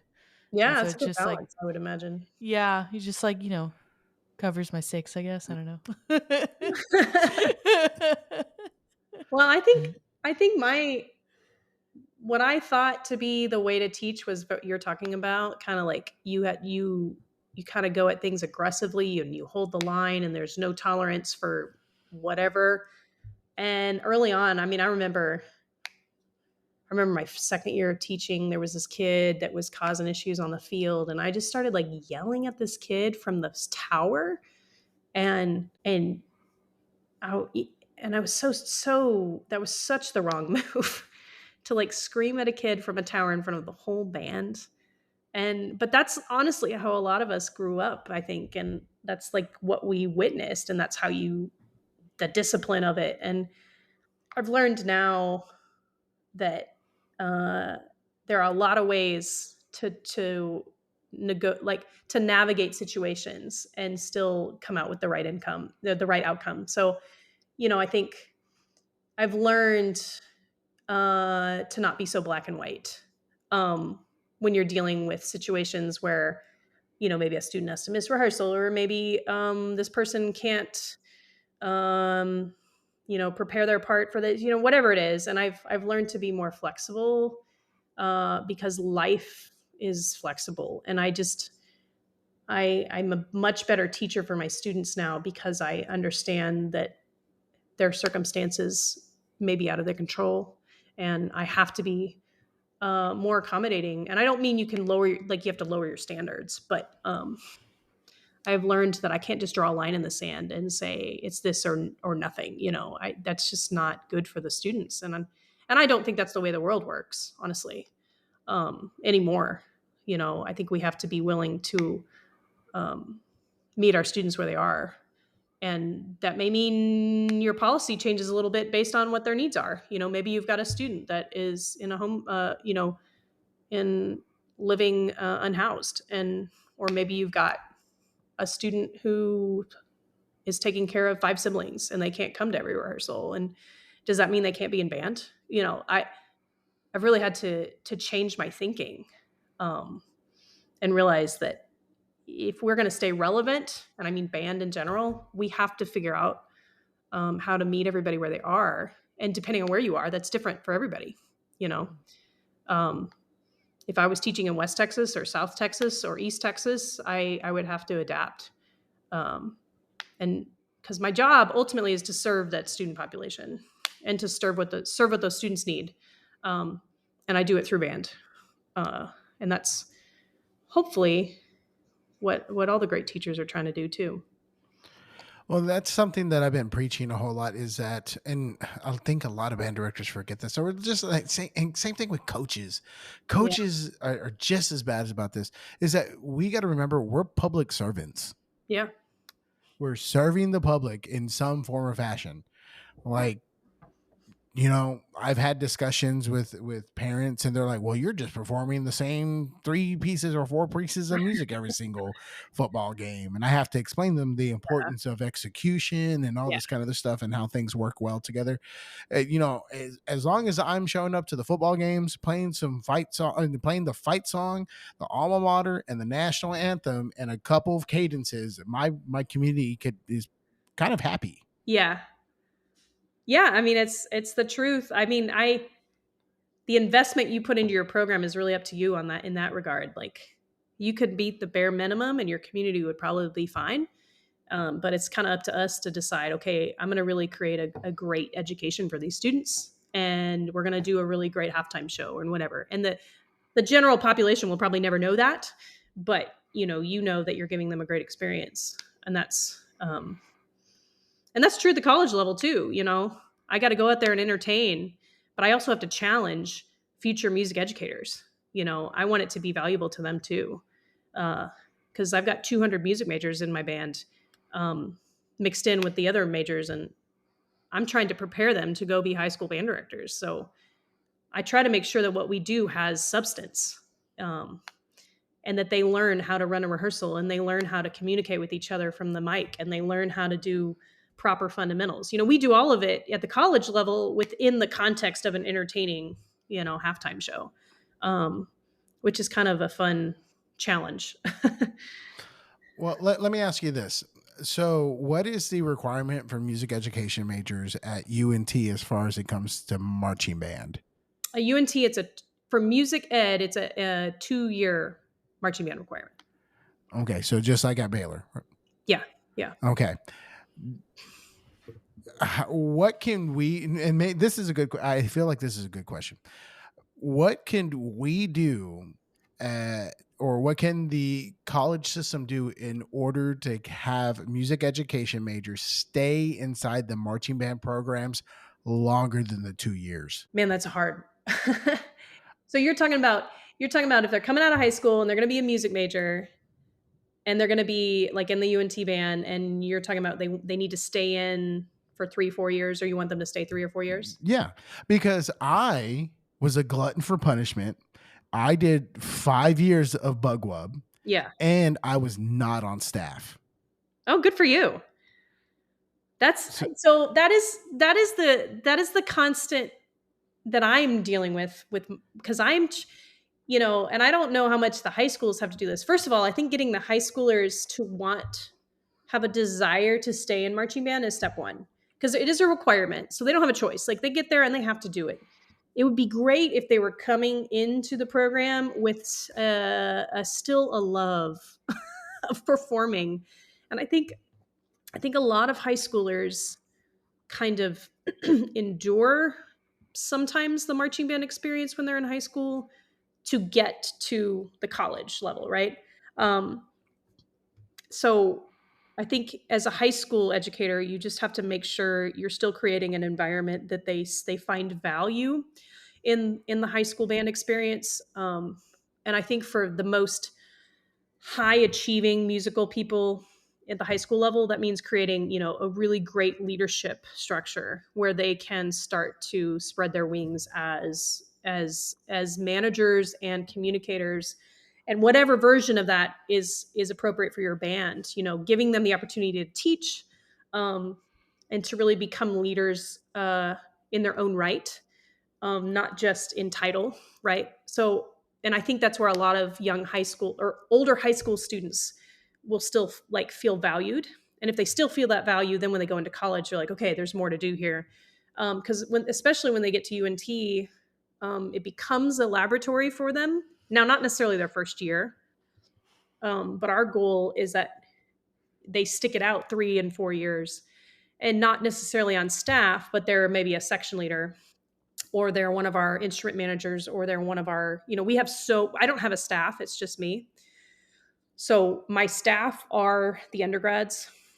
And so we really do try to market the fact that they're getting real experience with us.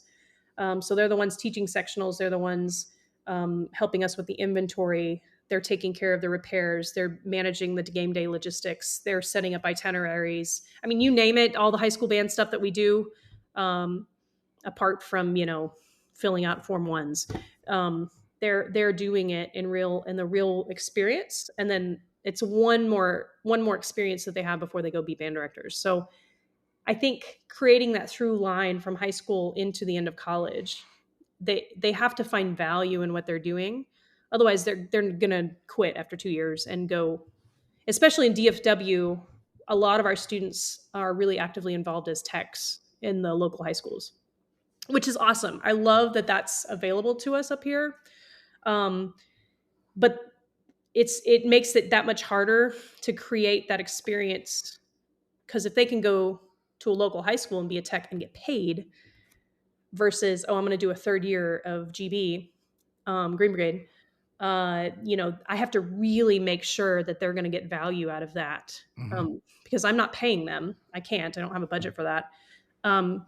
So we really treat them as our colleagues, even the section leaders have to do lesson plans.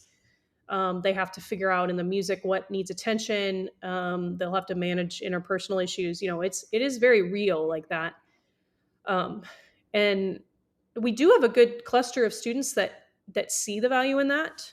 Um, but we do have a lot of students who come from highly competitive high school bands and DCI. We have a very heavy DCI population.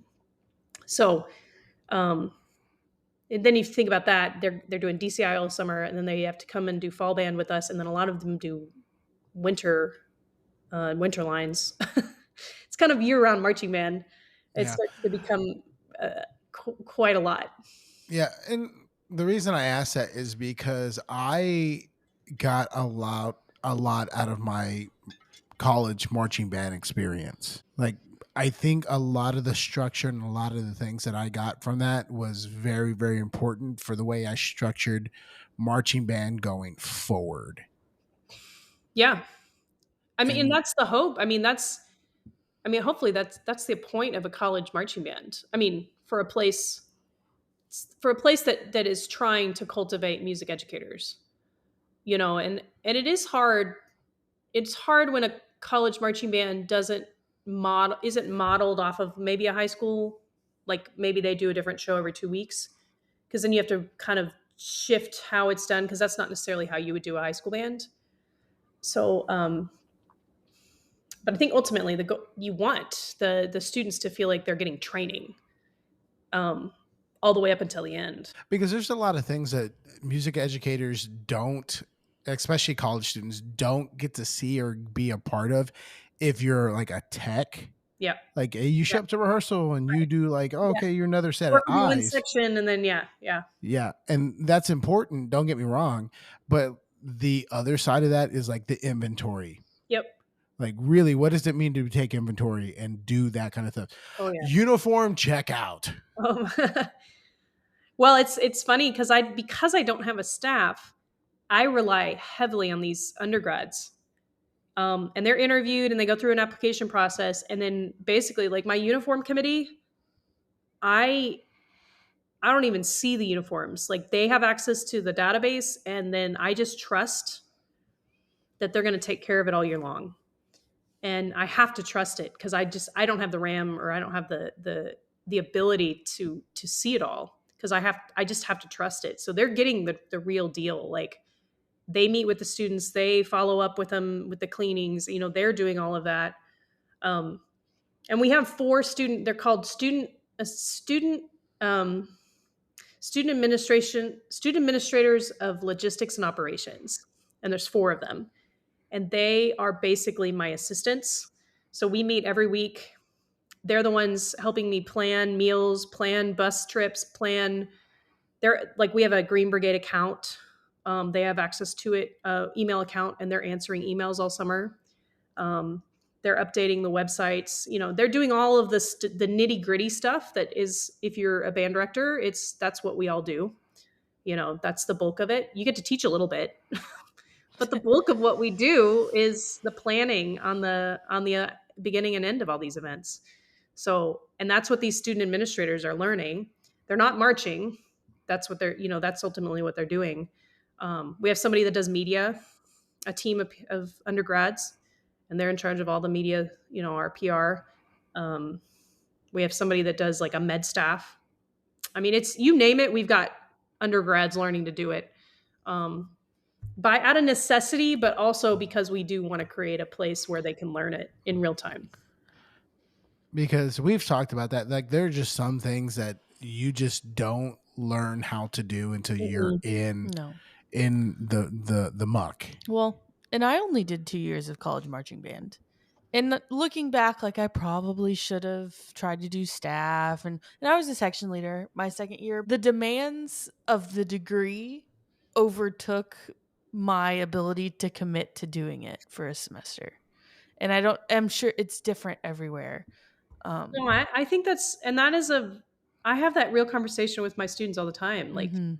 and I acknowledge that if a student comes in, does 2 years, I do not pressure them to stay past. I will never like say, oh my gosh, you do third year. I know. Cause I tell them, I was like, it's a time suck. And I mean that with love because it's my job. But I'm like, I get it. If you don't have the time and the energy to give to this activity anymore, that's okay. You fulfilled your obligation. Um, I hope, I always hope more of them stick around, but some of them can't, and that's totally fine. Yeah. And I had transferred in, so I couldn't really take like a 12 or 15-hour semester to counteract the Yeah. time that marching band would have. It was like I was taking 18 hours regardless, like every semester, and doing like the ensembles and stuff. So that was just really tough. And I went to a really small high school. And so I didn't have the knowledge of how a large rehearsal should work and how cleaning drill should work and how like good rehearsal procedures are. Yeah. And I probably could have gotten some more of that, but I didn't. So I think it's great, like what you're doing to cultivate that through Green Brigade for your students, because that is so incredibly valuable. And I hope that the students, once they leave, they look back on that and are like, wow, that was a really great experience that I got. Well, I hope so too. And I think the culture of what we have is good. And that's I should come up with a better word than good. I think the culture is positive, and I think the culture is healthy. And I don't, that doesn't mean 100% of the students are excited to be there every day. And I don't think that will ever happen unless I'm like giving out $100 bills. Yeah. I just don't think I will show up to that marching band rehearsal. I know. I'm, and that is what it is. But I try, no matter who the student is, I'm like, find something you like about what we're doing. Whether it's playing the pep tune as loud as you can or getting up on the mic and teaching some drill, whatever it is, and that's kind of what we preach is you're here, you have to be here. So find something you're going to gain from it. Otherwise you're just wasting your own time. Like you have to be here. You're learning to be a music educator. You're going to have students in your program who maybe don't want to be there every day. It's just the nature of public education. And so you have got to figure out how to motivate, which means you have to figure out how to motivate yourself. And if you can't do that for yourself, you're not going to be able to do it for a 17-year-old. And nothing's worse than a teenager who doesn't want to be in your rehearsal. It's frustrating. Yeah, well, I know one thing that's worse than that. 17-year-old teenager who doesn't want to be in your marching band rehearsal, who also doesn't believe in antiperspirant. Oh. Hey, our kids have started what do they call that? I don't know. A shelf? It's a hygiene shelf. Oh, good. They put up flyers all around the band hall, and I haven't looked at it, but do a smell check, everybody. Yeah. Well, I've looked at the flyer. I haven't looked at the shelf. Well, it's because I asked my kids, I'm like, eyes on me, and they all raise their hands. And I say full commitment. Now you need the elbow straight. And so therefore everyone knows if you're the stinky kid. Yeah. So that's when you know when you get to that third or fourth uniform game and you're like, you bring everybody in after the performance and you're like, oh, it's time to wash some uniforms. Too close. Get away from me. Oh, y'all stink. I'll use the mic. It's fine. Yeah.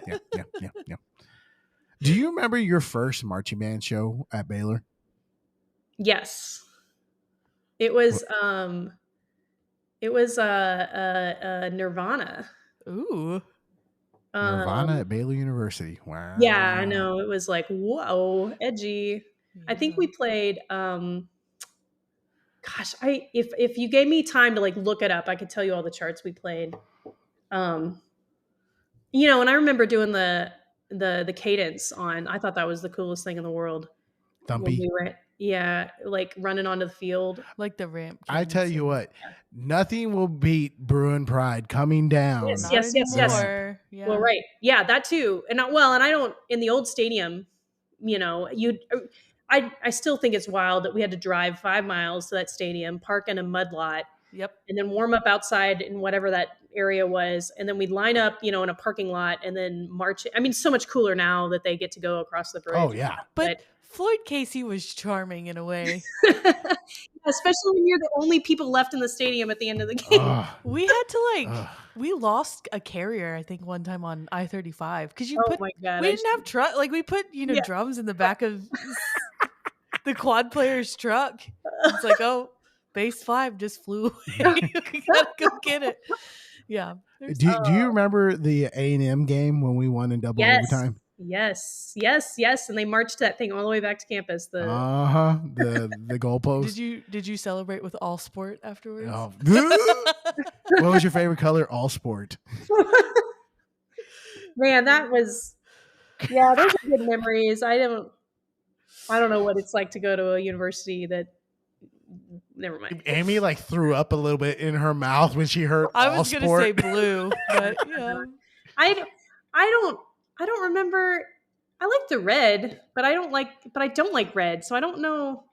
Because that was the best option. People would always pass the yellow one, the lemon lime one back. Like, yeah, it'd get to the tuba section and be like, why does everyone have yellow? Was it red? Was it red that was? Did we have red?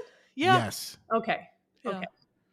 Because red. Were you one of the proud that was both part of Tau Beta and Mu Phi? Yes, I was. Oh yeah. See, I remember Steel Trap this one. Yeah, that's impressive. But I also joined both my junior year. Yeah, it was. I remember it being late. Yeah, that's the clever way. That is true. Don't commit until you. Well, I joined both because by the time I got to like my third year, all of my friends, like literally all my friends were in either one of those organizations. And so I just kind of like, well, I'll just join then. And I did, because I don't know. I was hanging out with all of them anyway. Yeah. I don't know why I pay money to hang out with them. Yeah. Well, my first and second year were like, I don't know. I don't know why I didn't join. I'm not sure. Well, and this is something I've been talking to a lot of young educators, especially like my assistants, is that I've been telling them, get involved early as you possibly can. Like with the young Texas band, is that what it is? Yeah. Young Band Directors of Texas. That one. Yeah. I always mix up the letters, but get involved with that. Like, serve your region, like do things, get involved. And the reason I'm suggesting that is that for me, I'm now going into my 16th year of education, and there are certain things that would have made my life easier if I would have started serving earlier. Because when you start serving earlier, you are making more connections with people and you are having more discussions with people, and then people are more willing to help you. Yeah, no, I agree. I think it is what we do is so human connection related. And young me, again, I would say I wish I'd had more people in my band hall when I was a young teacher, but I was always so scared, like, oh my gosh, somebody's going to tell me we sound bad. And I was like, nobody's going to do that. I mean, ultimately, everybody walks into your band hall and is just trying to help you, or mentors. If you're in one of these organizations, it is for the goal to sustain and cultivate better educators. Like we want young teachers to stay in the career and love doing it, because the world needs good teachers, and not just band, but like everywhere. So I think, and being in those organizations helps keep you accountable, but also like keeps you what's the word when you feel supported, Yeah. and you need that support, because it's just like I said at the top of the episode, it's hard. Teaching is, I think, one of the hardest, and I don't mean it's like the physicality of it's hard or anything like that, but the stamina of what we do is very difficult, because you have to give so much of yourself every day, and like you've got kids at home and you're staying up past 8:00 to do these. And I think that is such a sign of your love for the profession, and you're trying to help people. It's out of a want to help. So there's such a selflessness involved. And I know people think that teachers get summers off and we don't have rigorous schedules, but I don't think they realize that for 8 hours, 10 hours a day, you are investing yourself in the kid's experience. And that's hard. Well, we had a guest on. His name is Justin. Mm-hmm. Justin Kroll. And Justin was a band kid who's now a opera professor. Oh, And cool. so like his musical journey started through band and things like that. And the discussion that we had with him is that like the way he has to interact with vocalists, the way he delivers information is has to be sensitive in a certain way because their voice is part of them versus like us, Right. like a clarinet or tuba or percussion instrument. It's not part of us. It's something that we create sound with Yeah. and create music with versus like a singer. Their vocal cords, what is them is actually what's creating their vehicle for Right. music. Mm-hmm. And so it's the same way in which we're doing like music education and like the impact that we're having on people's lives and like how to interact and how to drive those discussions and drive those experiences. I mean, that's super, super personal because that our passion is so much pouring into everyone else that we forget to take care of ourselves. Well, I think, and that the other side of that I try to help the young 20 somethings know is like, we identify so much with either our performance, our instrument, or our identity as a teacher. That becomes who we are, which is a really difficult thing when there is, quote, failure, right? So if you take an audition and you don't win it, or you interview for a job and you don't get it, or your students don't get a 1 at UIL, it becomes like a failure to yourself. And so I think it's also really important to understand that it is not, yes, it is connected to you, but it is not you, Mhm. and it is okay to separate and compartmentalize. So yes, try to be great. Yes, give of yourself every day, but you are not your instrument. And when you have those bumps, it doesn't mean you, the person, are a failure. And I think it's can be so devastating, because we put so much stock in these milestones and these accolades that we're supposed to achieve, and then when you don't, you're like, well, what do I this is everything I was supposed to do, and I didn't do it, and I didn't win that audition, and I didn't do the thing. And it's even for a young student who's auditioning in a high school band, and maybe they make the third band and they wanted to make the top band, it devastates them Mm-hmm. because they see themselves as a clarinet player, and that's it. And you're like, well, no, you're more than that. You just happen to play clarinet. And use it as data, and if you want something, try for it again. But it's so difficult because we have to train students to go for it and like be fearless, but we also have to set them up for the potential that they may not achieve it.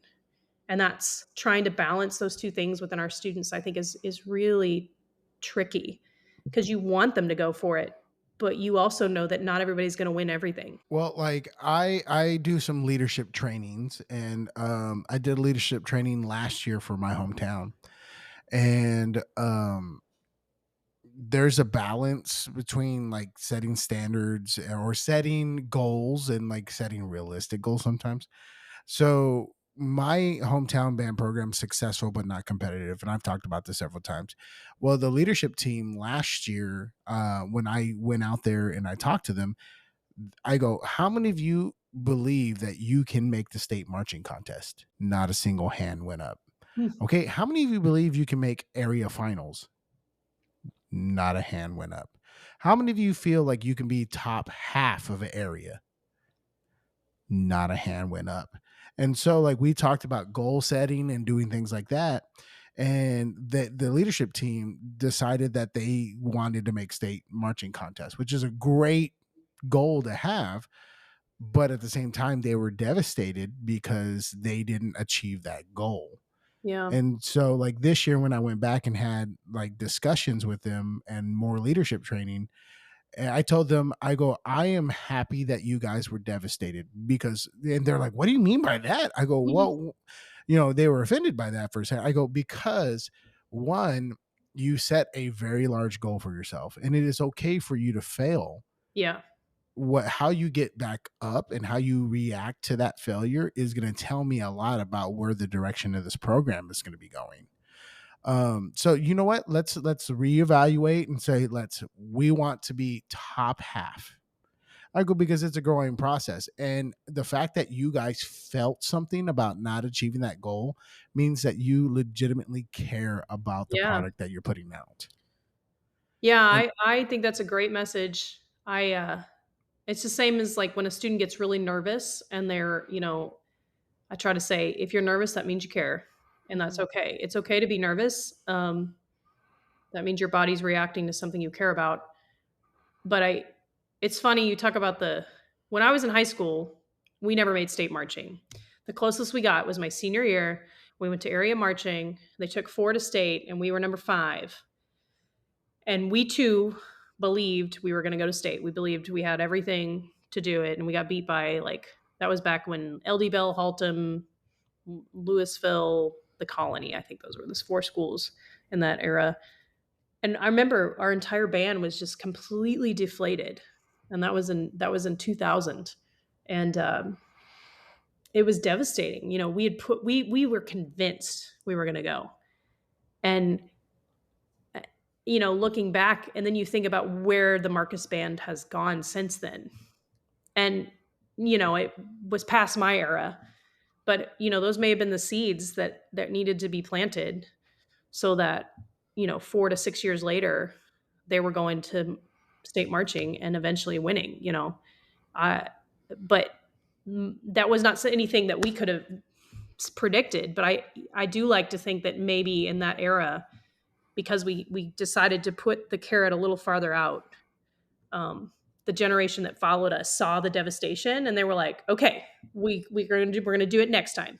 And then maybe that next generation did. So who knows, and I don't know that there's any way to track that, but but you have to start somewhere, and you yeah. learn the most out of that failure or however that outcome is.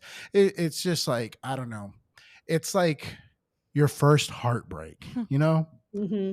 Like no heart, almost no heartbreak other than that first one Yeah. hurts as bad. Yeah. Yeah. I have a lot of conversations about this with sixth graders because this is kind of the first time they encounter this because a lot of them do sports and Mm, that's a very black and white, like, okay, the other team scored more points and that yeah. kind of thing. But when they come to sixth grade and we do like chair tests or band placement kind of thing, I explain to them, like, you just need to worry about doing your best. And sometimes just how it works is that you can do everything right, but somebody else can just do it better. Yeah. And that's fine. And that means that we're going to put you where you are going to be successful. But kind of like guiding them through that can be tough because they are afraid of messing up. And it's just a very important process to go through because it's such like a real thing in life. Like you can Yeah. have a great interview and not get a Yep. job. Yeah, we tell our undergrads that all the time. This is the season where I have all these fresh undergrads Oh that yeah. just graduated, and they're terrified about not getting a job. And some of them will take 10, 15 interviews and not get one, and they're devastated by it. And I'm like, don't worry, the right job, or just, it may not be you. It may just be that you're not the right fit for that Mhm. program. Just whatever you do, go into that interview and be the person you are. Obviously have some knowledge about what you're doing, but don't try to convince them you're something you're not, because that will only hurt you later. Yeah. Go in there and be genuine and be sincere, and the right people will hire you. You Yeah. just got to be ready for it. We talked to Kat Norris about that a little bit and how she got some advice during her process and understanding the vision and idea of what band is to her and being Mhm. able to communicate that clearly in an interview is super important. Like her core beliefs, I think is Yes. what she said about Yeah. band. And for us, a big part of our interview process is whether or not you fit the vibe. Hmm.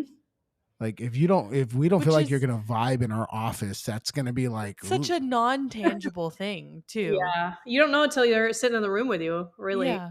Yeah, Mhm. You can't prepare for that. well, and that's so, it's your little work family, and the amount of hours we spend together. It's like you have to be able to like mesh with those people. Mhm. Otherwise, you're all gonna be miserable, and you're gonna go home every day not wanting to come back, and that's Yeah. not a good place to And be. I Mhm. work. I married one of my coworkers, so let Yeah. me tell you, Yeah, it's true. You don't get it's a like, break. woo. Sorry. Now you're doing a podcast together. I know. I was Yeah. like, woo. And everyone gets to hear us disagree. It's been a few times. Been a few Uh, times. So, like, Amy, do you have like a greatest mentor or people who helped you get to where you're at now? you know, I I was thinking about that, and I really think, and I'm not trying to sound like cliche, but like literally everybody in my journey has helped me in that way. Like my middle school band directors were fantastic. My high school directors, helped in every way. My college, um, when I started teaching, my coworkers were great. And I'm cautious to like say any one name, because I think they've all served me along the way and where I needed it. And I can say nothing but good things. Something I get asked in this new job, which is, I hesitate because I don't like talking about it. But, being a woman in this industry, especially at the college level, is a lot of people ask me about it because it's just not as common, I guess. Well, here's my viewpoint on that. Yes, there's a lot of men in our profession, and traditionally there has been a lot of men in our profession, but I honestly don't feel like that is the situation anymore in a lot of Right. ways. Well, Espe- yeah, I hesitate talking about it because I definitely don't think it's needs to be the focus. And I'm speaking to that because every single mentor I've had has been male, and I don't, I never thought about it till people started asking me about being a woman in this role, and I was like, oh, I never had a woman band director, I guess. But I don't think it mattered in my. I'm fortunate. Mhm. I don't have a story where like I was not able to envision myself doing this job. And I think that's because my mentors have all done nothing but empowered me to want, like, hey, you want to do this? You can do it. Go do it. And I think that's the point I want to make, is that my mentors have always done that. Um, and if I've said, hey, I want to try to do A and B, they have helped guide me there. Even my clarinet teachers. So I I hope that the conversation stays in that realm, the universal conversation, because I think it's important that we focus on like the qualifications and the skill set people have as opposed to their gender identification. I just that's been revealing for me in the last 2 years, Mhm. because that is a huge part of the conversation Well, that I've had to hear a lot. and I can tell you, it's something that a lot of people worry about in the aspect of minorities, Hmm. because like I can tell you that I've worried about like things like that because I'm a Hispanic man Right. and I live in Central Texas. And like those, if I go to a region meeting, how many other Hispanic men are the head directors of their programs? Mm, And so where I see majority of that, at least this is my perception. It was the same thing going to Baylor. right. Like Yeah. I grew up Roman Catholic, and I mean it's very obvious that I am of Hispanic descent. And so with the name like Jose and my last name like Sanchez. Um but going up to Baylor, where it is a Baptist university Yeah. and it being primarily Caucasian, Right. like those things have crossed my mind. And that's like a sad place for me to be. And the things I like, the way I've thought about things. And eventually I just had to get over it myself. But Yeah. like, as far as like women band directors, I really don't think about it as women band directors. I just kind of look at everybody's like, you're a band director, you're a band. I mean, and like some of the best band directors in Texas just happened to be women. Yeah. No, and I think like my hope, like when I got this job, there was a little bit of an imposter syndrome of like, oh my gosh, I'm taking on a big job, and I was like, I hope this. A part of my little psyche that was in my brain was like, man, I hope they hired me because they think I can do the job well, not because I'm a woman, And of course, that's not true at all. But that there's that little part in your brain where you're like, because a lot of people just wanted to talk to me about that aspect, and I was like, well, why don't you want to talk to me about the musical side of what I do? Because that's ultimately why we're all doing it. I don't see myself as a woman, male, whatever gender. I just see myself as a band director, and I want to do that well. And so ultimately that's where I want the conversation to always be. So I don't bring that up to gripe about it. I just think it's an interesting aside. Well, it's an Yeah. interesting topic of discussion because, well, there are some very, very, very, very old school mentalities when it comes to that, and that's just not something that I think should be something that people worry Well, about going forward. And unfortunately, people still put a lot of pressure on that. I just I would never walk up to someone and be like, "Well, you're a man. What's it like to be a man band Yeah, director?" right. You're like, no one's gonna. Yeah. So yeah. No, that's it's yeah. Yeah, it is to me it's like comical. But Oh no, it Yeah. is. It's stupid Yeah. because if you look at prime example, if you look at 6A over the past 5, 6, 7 years, what program has won state championships in 6A marching? Vandergrift, And who was their head director? Katie Van Doren, Okay. And who was at, Marcus High School when they were winning all the state all the championships? time. Yeah. Amanda Amanda, Drinkwater. Well, okay, how oh, else do you great want me like grade. it doesn't matter. Yeah, Like, no, hello. I agree, and that's I think it's cool to see women doing great things and men doing great things, and I have reverence for all of them, and I ultimately it is about the thing they do well Mhm. and the craft. And that's where I hope the conversation always stays there. Yeah. Yeah. I got in trouble. Yeah, I got in trouble at a meeting one time because we were at one point in time I was helping hire someone and everyone was throwing around these names and we knew this person, we know this person, we know this person about. And I raised my hand. I go, how about we just hire the best person for the job? What But yeah, a lot of that stuff just doesn't matter. Like if you're doing a good job, you're doing a good job. In the story, let's just leave it at that. Leave it at the door. Agreed. So, what are some other things that you have done to help establish the culture that you want inside your band hall, like your programs, things like that? I think I think consistency in everything you do and everything I do has been a huge part of that. Like if I'm going to ask something of my students, then I better be prepared to do it too. If we're going to show up and do something like move a bunch of stuff around and we're going to work a really hard day, then as best I can, I need to be willing and prepared to be there with them. Kind of the teammate idea.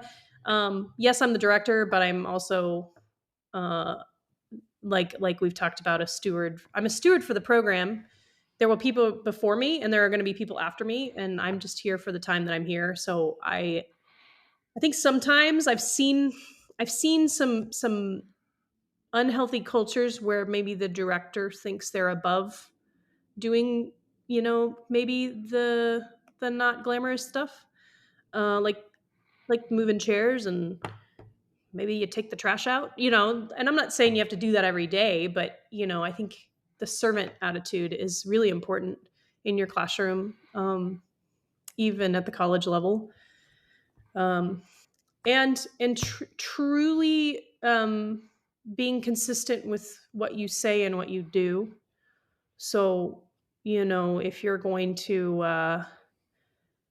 have an attendance policy where it's A, B, and C, then the first student that maybe doesn't fit that expectation, you need to be willing to have the conversation and say, and you don't have to be disrespectful, but you need to follow through and make sure, because the integrity of your program and the integrity of what you're trying to build will constantly be evaluated based on that, what you say and what you do.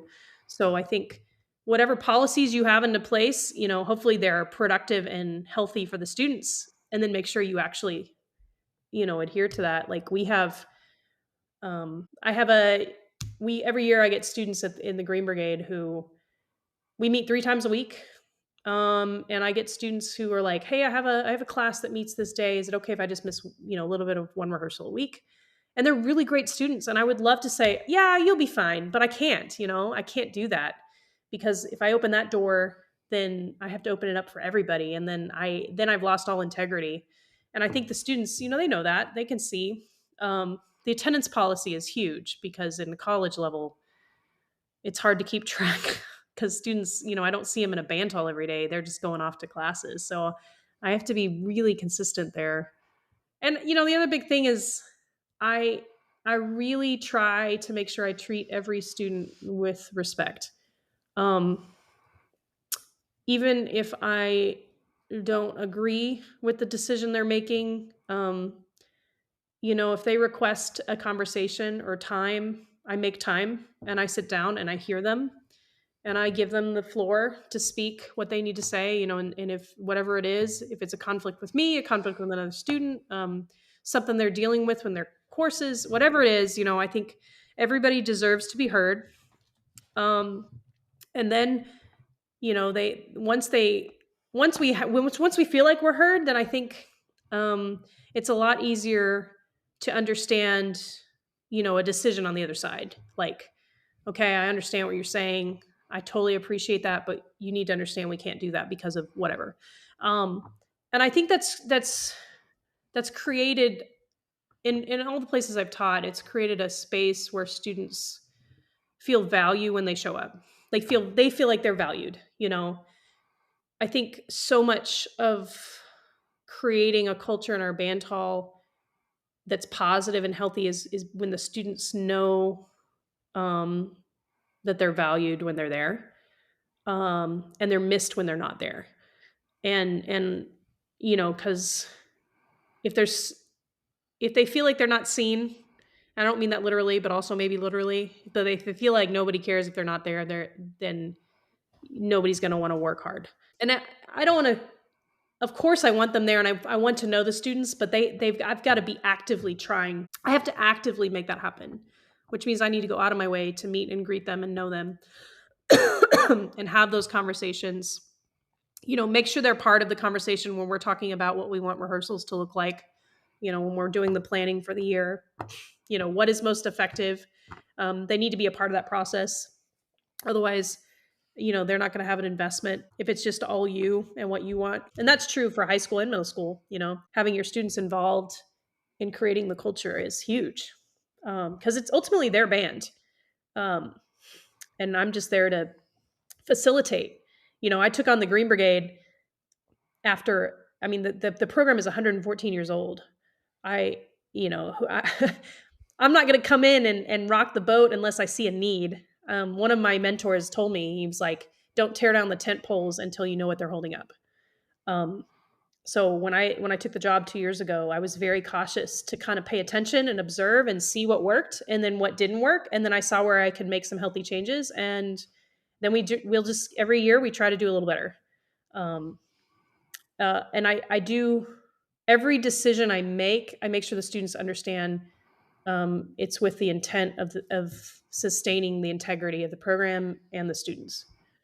And I try, even if some of those decisions don't work, that's the goal. I think that's one thing that we have to be very careful about is like transparency, like about like gatekeeping Mhm. the idea of what we want our program to be from I mean especially from our students. Like that is like, well, I'm making this decision. Well, why are you making that decision? Because that's the decision I'm making. Yeah. Like I've been guilty of that, but like I feel like in my old age that I've gotten better about like we are going to do this because this is what's best for the program in this way. And I have found whenever I do those things, it's like, okay, Like Yeah. there's no question about why we're doing it at that point. Yeah, I mean, for the most part, our students can handle. I mean, of course, you don't have to tell them everything, but I mean, the students are ready to handle the why, and I think the why is so important because they're the ones out there spending the hours doing the thing, So having them understand why they're doing it or why this is the way it is so crucial, and that comes with that respect, that you respect them enough to fill them in the why.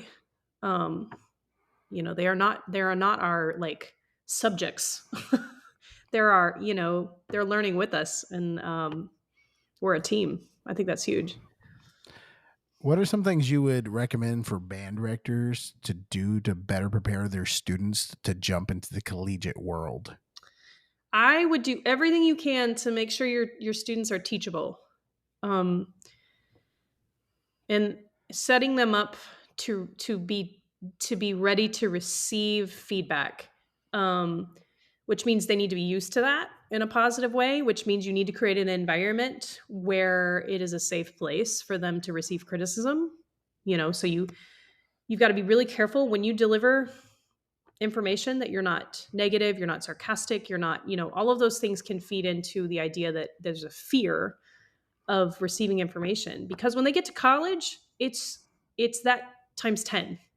They're going to go into their studios, and they're going to maybe be deconstructed with their embouchure, and they're going to receive more information than they've ever had before related to what they do, and it's hard. And so I tell anybody that's coming into college, I say you need to be wide open to information. And you don't have to agree with all of it, and you don't have to take all of it, but you need to be ready and open to it. So, of course, give them all the skills they need, the scales and the fundamentals and the musicality, expose them to lots of different music, make sure they know musical decisions can be different person to person, tell them why this musical decision, but ultimately they need to just be open, like open-minded, 100%.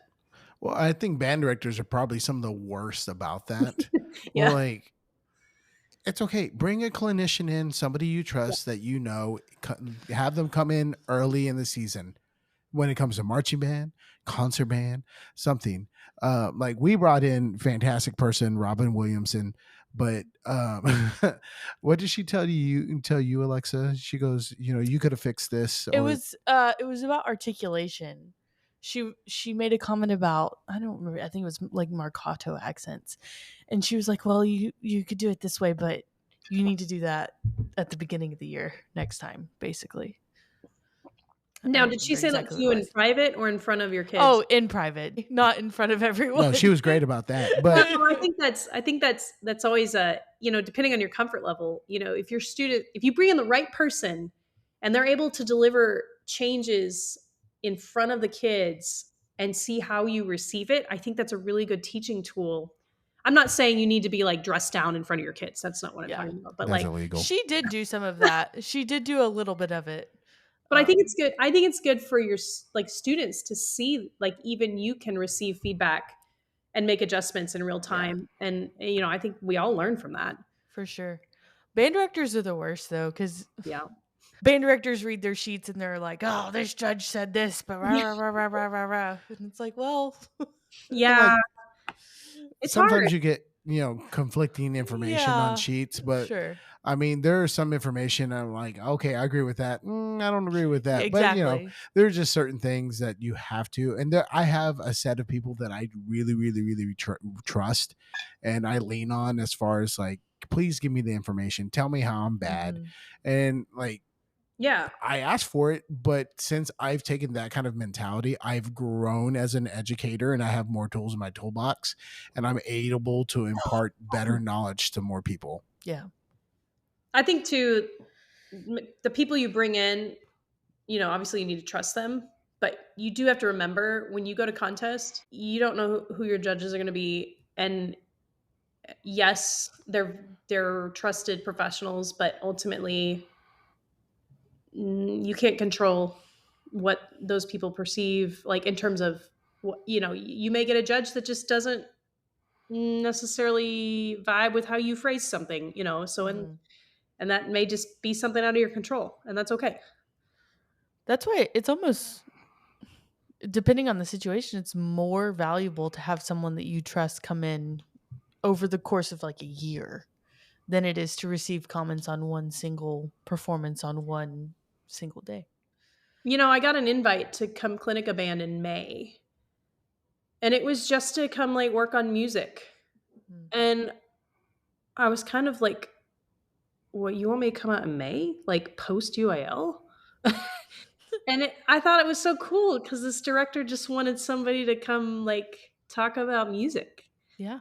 And I was like, oh, right. That's what we're doing. Just a quick reminder. What do we do? Prepare for a contest. This is the whole entire thing. Like, Contest. yeah. Are we? It's just like what we hear teachers complain about it all the time.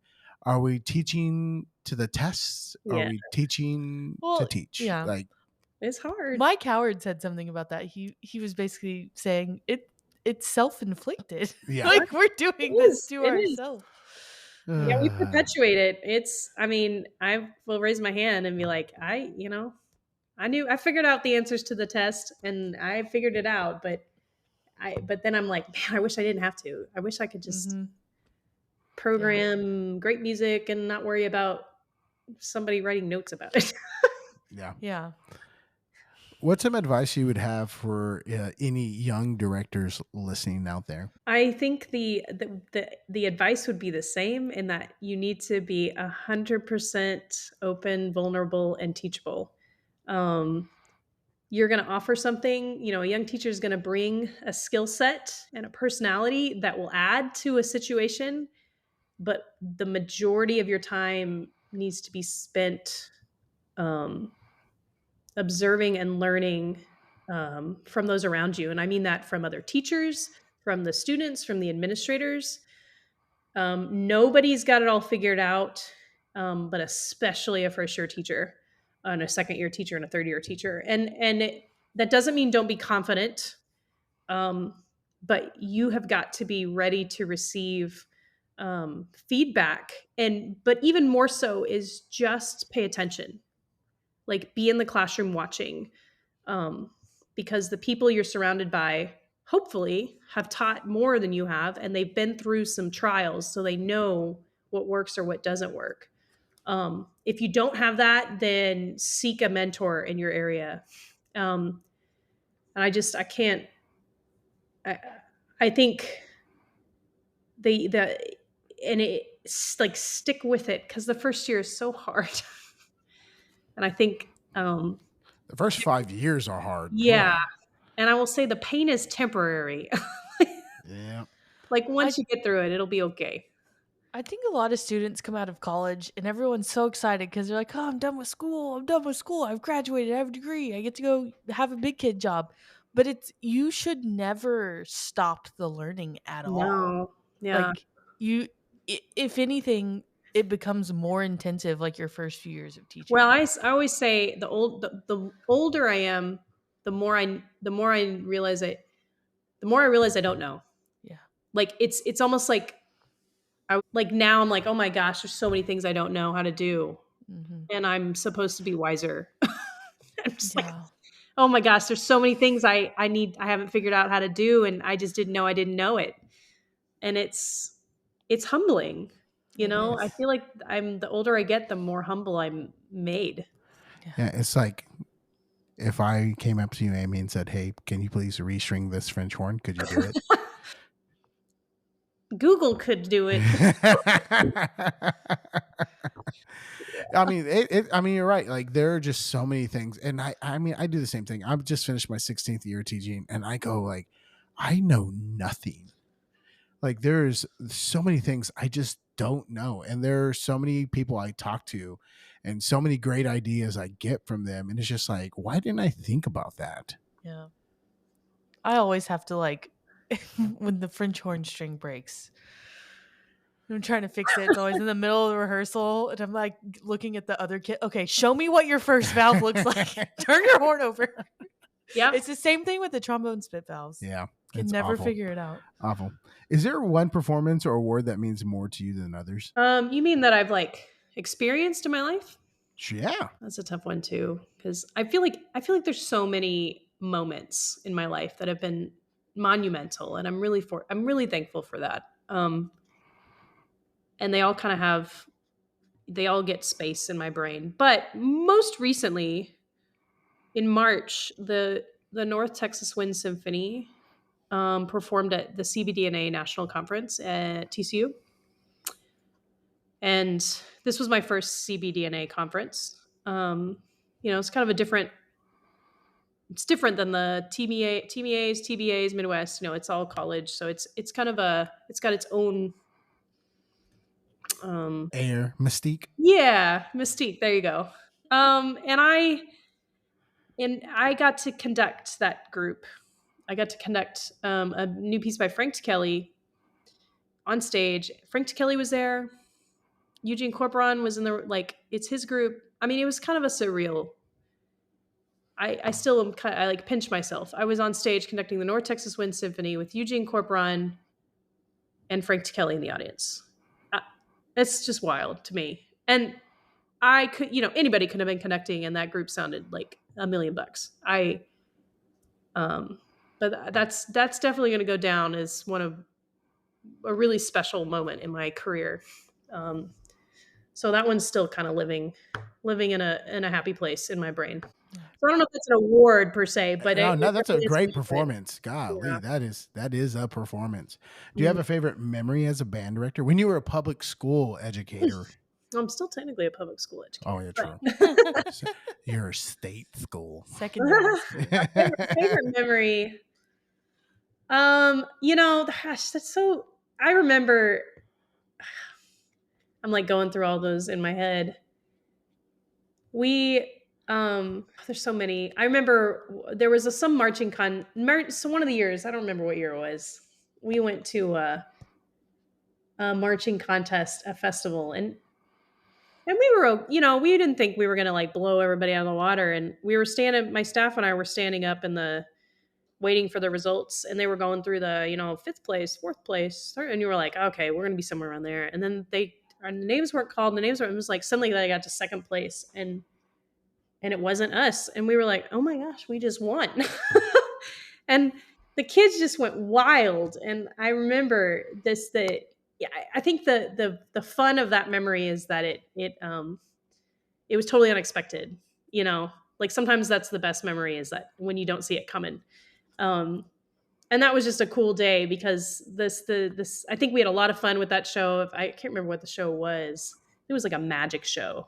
We did the music of Rhapsody in Blue, and it was all magic tricks, and it was a super fun show.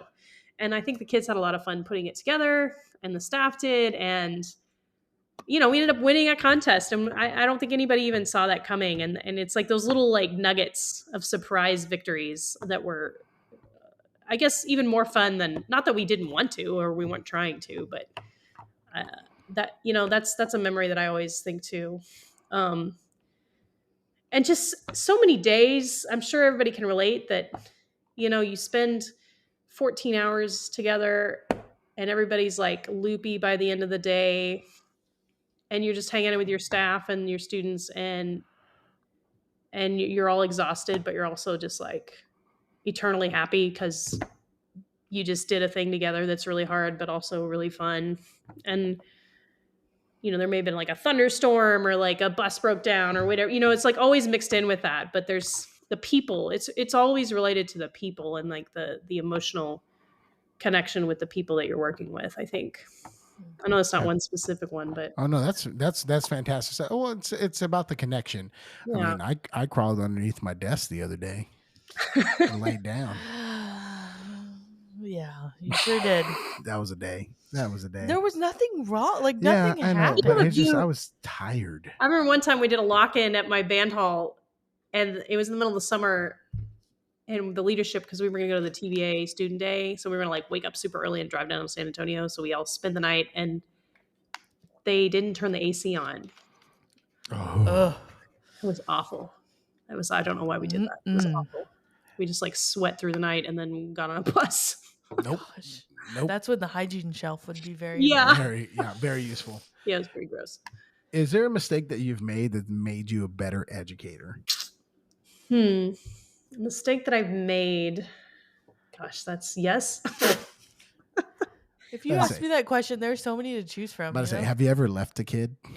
I see, like, I'm afraid to admit things on this podcast. I have, oh God, I don't even know I want to talk about it, but one time we went down to state solo and ensemble, and I was taking a whole bus of kids down there, and I don't know why I didn't have any like other staff or chaperones. And that's the percussionist who would get dropped at Pflugerville High School, and then you would go down to UT Austin, and I just didn't think that through. And so we dropped off these 4 percussionists with a marimba. And I was like, oh, well, they'll just hang out in the cafeteria. It'll be fine. Well, that day they couldn't get inside. Everything was outside. And it was like 100 degrees. And I dropped them off, and then we kept going to UT Austin. Well, that's 20 minutes away. And those poor kids were there for like hours. And there was no food and there was no water. And it was just like, It's Lord of the Flies at that point. I've been to that contest. That was a rough, yeah. It was brutal. Bye, kids. Good There's luck. no shade there either. There was no shade, and that was a really dumb. I learned a lot that day. I learned that that's not how you do that. Don't do that. If anybody's listening, don't do that. Yeah. Leave a chaperone, leave water. Like, don't. Yeah, I should have had people. What I should have had was I should have asked people to come with me. But I was kind of like, it was after school was out, and I was like, oh no, you guys are all on holiday break, and I should have had people go with me. But I was like trying to give everybody a break, and that was a really naive choice. And yeah, no, I was mortified that I did that. So that's a mistake I've made, and I've learned that you need to ask for help. Your poor kids were all sun blistered and everything. Yes, they were. They were. Yeah, no, I had to have a lovely meeting when I got back to campus. So. Oh.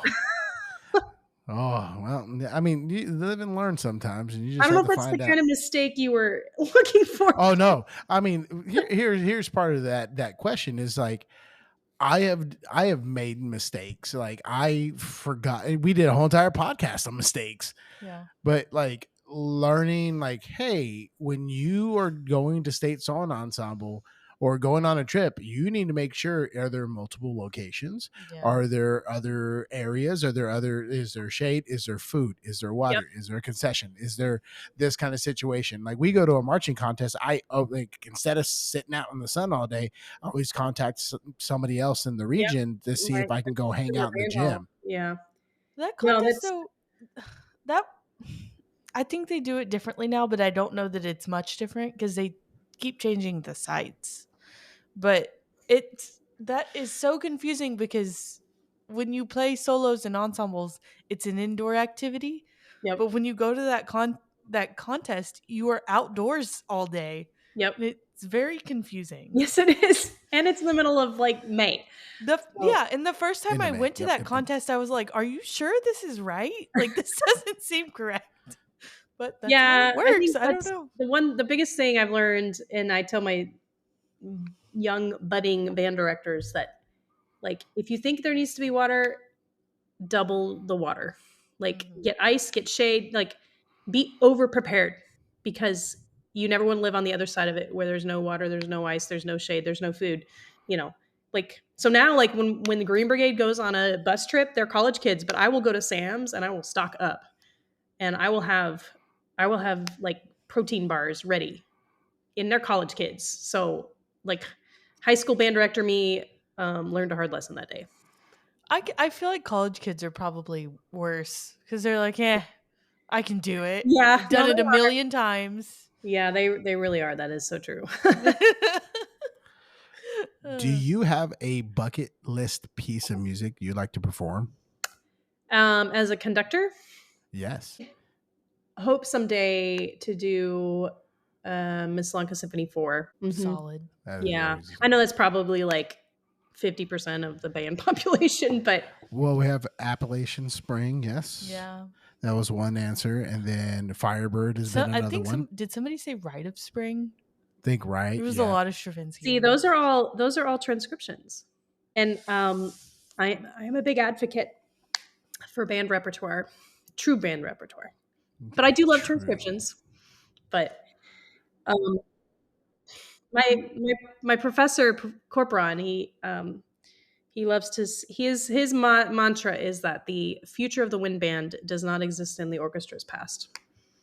That's what Ooh. when I went to Baylor, like we played very few transcriptions in the wind ensemble. We played some. You got to do at least one Candide, but True. we played very few. It's like hearing Stars and Stripes in orchestra form. That I did that too. We made a reference recording It's wrong. in the Baylor Symphony Orchestra for some like publisher was doing a Stars and Stripes, and It's that so was a wrong. confusing day. Why would you do it? Who's on your Mount Rushmore of band directors? Oh man, that's a tough one too because there's so many fantastic directors. So it depends on what realm you're talking about. Like I do think Okay, I so think Mallory Thompson is fantastic at what she does. And she's obviously done great things at Northwestern and nationally, so she's up there. But what were you going to say? Sorry. I was just like, this could be as personal or unpersonal as possible to you. I think when I answered that question the first time, I did like a personal, like who has impacted me the most, and then I did like a all-star, whatever. Mhm. Well, I've been in so many classrooms where I've seen just fantastic teaching, and those people aren't necessarily like big names in the industry, and so I'm like, well, but I've seen them teach, and I think they're great, but they may not be like nationally recognized. But does that mean they're any better or worse? So I don't know. I think a lot of there's so many great teachers who do great things out there. Of course, Eugene Corporon. I've been able to watch him work, and Eric Wilson. And I don't mean to just name college directors, but Oh no, you're totally fine. I think This is your life. This is your journey. but then I think of like Megan Zerwisky. I think she's phenomenal, and I love to watch her work. And I'd put her up there with anybody. Because I just think they're so good at what they do every day, and they do it every day, and in their worlds, it's like the old mantra about your dog. Like to my dog, I'm his whole world, and to all those kids, like those directors are their Mount Rushmores, and so I think acknowledging that is really important in our field. Because every student, deserves a great teacher. So I hope. Yeah, I don't know if that's an answer. I mean, there's Oh always no, the Frederick Fennells and obviously the people that have paved the way for where we are today. yeah. But And we got that question from Kim Shuttlesworth. She threw that question at us, and we were like, "Oh my god, I never thought about it." well, who are Uh, yours? when that's the thing, like just like you, mine changes like consistently, like on a personal level. Mount Rushmore for me, band director, music educators, like music in general. Like for me, it would be like my band director. He Yeah. helped mold me into who I am. Setatal, Kevin Mhm. Setatal, Eric Wilson. And like right now, somebody I've leaned on a whole lot when it just comes to like leadership stuff and those type of mentalities and just marching band and being a dad. It's been Reed Atkinson. Mm. Yeah. And he's up there right now for me because he is like a really really good standard or a good vision on like what Mhm. artistry can be in the marching arts, at least in my eyes, as well as trying to balance what being a dad is. Yeah. No, I think that's so important too. Because I mean, I know everybody talks about representation in every way, and it's like when you see people that have gone before and have done the thing really well, and it's some kind of version that might be kind of parallel to your life. I think that's really important to see, because I don't know, it makes it more tangible. Like, oh, this is a thing that I could do and I could do well because somebody else could do it well. I had a really good friend who was a band director up here. Her name was Mary Brown. And she was a high school director, 5A high school, fantastic person, super bubbly, super amazing. And she had 2 little kids. So she was like full-time mom, full-time head director at a high school. And she like blew me away every day. And I say she because like she passed away 2 years ago, but from cancer. But she is definitely up there too, because I just don't know how she did it. I don't know how she did all of that, and still, you know, did the mom thing.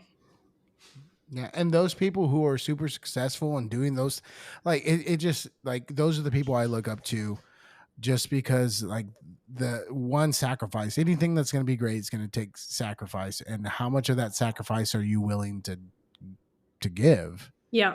And like something's going to give one direction or other. Like, is me spending an extra hour up at the band hall, is that worth the sacrifice of spending that time with my family? Or me going home at 4 o'clock, is that going to be a sacrifice as far as like the way my band's going to be able to perform, or the efforts I'm Right. showing my kids? It's that balancing act that we talk about Well, and I think consistently. that post that's been going around about, people say they really want a fantastic, strong, these young teachers go in and say, I want to have this super rigorous, I want to be a part of this program that's winning and all this. And I don't know that everybody understands what that takes in terms of the hours and the time and the sacrifice. Um, and I'm not saying it's right or wrong, but I think a lot of people, it's worth knowing, like, it's a choice when you do those things, and seeing people that do it in a way you think is healthy is really important. Versus, oh, I have to sacrifice everything familial to go run a band program, which is not the case. You can, there's ways to balance it and do it well. Yeah, and that might look different to me than what it looks to somebody else. Mhm. Uh, you know, it just depends on what you want to shape it into, and that's something that's hard for a lot of people. So I don't know. As soon as we find the correct model, we'll put it out there into the real world. But until then, we're gonna keep on trying. So So, what do you do to unwind when you are not banding? I love to travel, and I really try. I'm actually, in about a week, I'm going to Austria on a solo trip. No, 2 weeks. Ooh, Ooh. Yeah, I really love to kind of get literally out of this area and just go be a human somewhere, not a band director. So that's huge. And then the typical stuff. I love to get outside, go for walks, and read books. And I love good food, try out new restaurants. So, typical stuff. But I think the travel part, I've always had the travel bug. So before COVID, I would take, like, every summer, I would take like a solo trip somewhere, or with some good friends. And that was really rejuvenating, because we live in such a small world in the band world. Then I think it's really important that you step outside of that as often as you can, to remember that there's so much more to this life. And that doesn't mean you can't still love band, but like, getting out there and remembering there's all of the wonderful things out there that we can expose ourselves to, and then hopefully share that with our students, the perspectives that are beyond where we live and what we do. if you had any play anywhere in the world to go, no cost, just you are able to go there, where would it be? I want to go to China. Any particular reason why?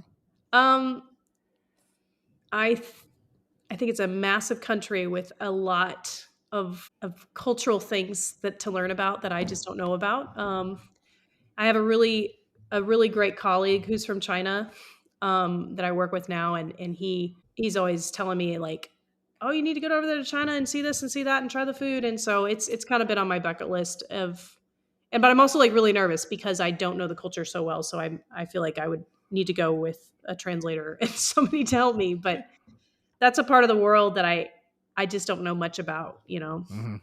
and it's such a huge part of our world, and a huge country. So Where would you go? I just thought about this. I have a guess. Well, there are a couple places on my bucket list. Yes, like Scotland's one of them. I was Oh, gonna say yeah. Japan. Japan's one of them. Yeah, But Japan is next on my list too. it's another place that I've just really been thinking about. New Zealand. Greece. Sure. New Zealand's good too. I have been to New Zealand. I do Man, too. there's too many places and too little time and too little money. Yeah, Yeah. the money is the biggest thing, honestly. Yes, it is. I don't know why I really want to go to Hawaii. I'm Ooh. I'm Or really like the I'm gonna Pacific, ask. a Pacific island. Fiji. I'm really gonna ask about Yeah, Fiji. talk That to would our be fun. travel agent about a Hawaii trip. I'm not lying. Like I'm going to ask. Like for me and you to go. Yeah. Just in You have general. to go we might. put it out and see if it'll work. Yeah. Yeah. I've never been like to that, but like I've never been to the Pacific Ocean. So like Hawaii would be fun. Fiji would be fun. Oh, okay. I have been to the Pacific Ocean. Okay. Did you forget that that coast is connected to the Pacific? Well, Hawaii's not connected to California. Yeah. Well, there's a whole entire ocean there, madam. Next question. What's something you wish you could bring back? You're talking about like stuff we don't use anymore or something. Anything and everything is Like up. nostalgia. Yeah. Anything for discussion. I really do wish we like CDs were still a thing. I know that's I like was- really dated of me, but there's something about having the tangible thing that you can like go sort and pull off your shelf and put it, and I just don't, as nice as it is to have like Spotify and all that, it doesn't feel like, it's just not the same. It is not the The same. connection isn't there as much. I was going to ask you earlier to describe what a CD is when you were like you're like, when I could talk to my band directors and they would say, here's the CD reference. I was like, can you please explain what a CD is to the audience? Yeah, I know. And we all used to have like these massive CD collections, and you would like take pride in collecting, Mm-hmm. this is going to date me, but you go to like Virgin Records and you like pick out the latest CD you want, you add it to your collection. And that's just not a thing anymore. Now it's all just digital, and that's just the tangible. It's like reading a book versus like having an iPad. I'd much rather read a book. And I think it's just because it's like the tangible nature of it. Well, up until I feel like very recently, we still got our UIL recordings off of CDs. Oh, really? And it felt I don't remember when they switched, but it felt like it went a little too long, to the point of where it was like inconvenient to have a CD because like Right. I don't Nobody have has it. a drive. Right, I don't have a drive on my computer. I'm not even sure if I don't think my work computer has one. Does our work I computer bought have? one. I have an external one now. Yeah, so it was just like an inconvenience. I feel Yeah, like they just changed that a few years ago.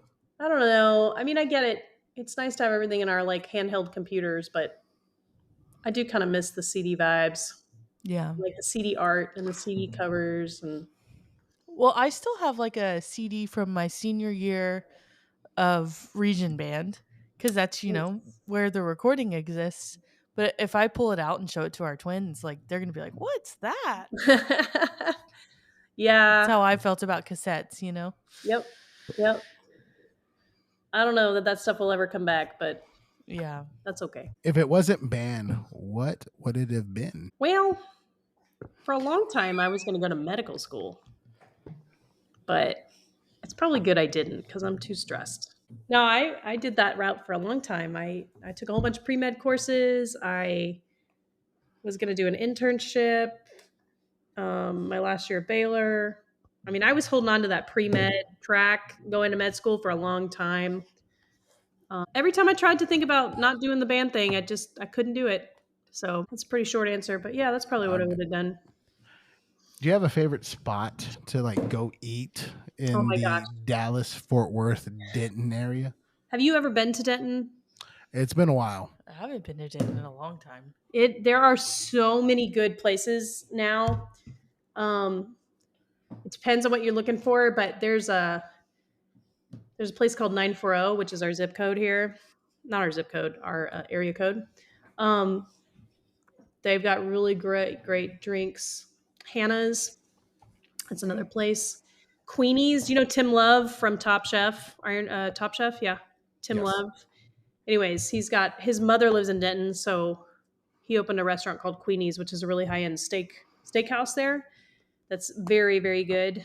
But the best place there is a whiskey bar called Eastside, and they're open super late, so we'll go there after concerts. And then they've got a whole bunch of food trucks, and they're really Oh. great food trucks. So the vibe here is after a concert, you go to this you go to East Side with everybody, and it's got a big outdoor eating area, and you can get some food from the food trucks, and it's just super fun.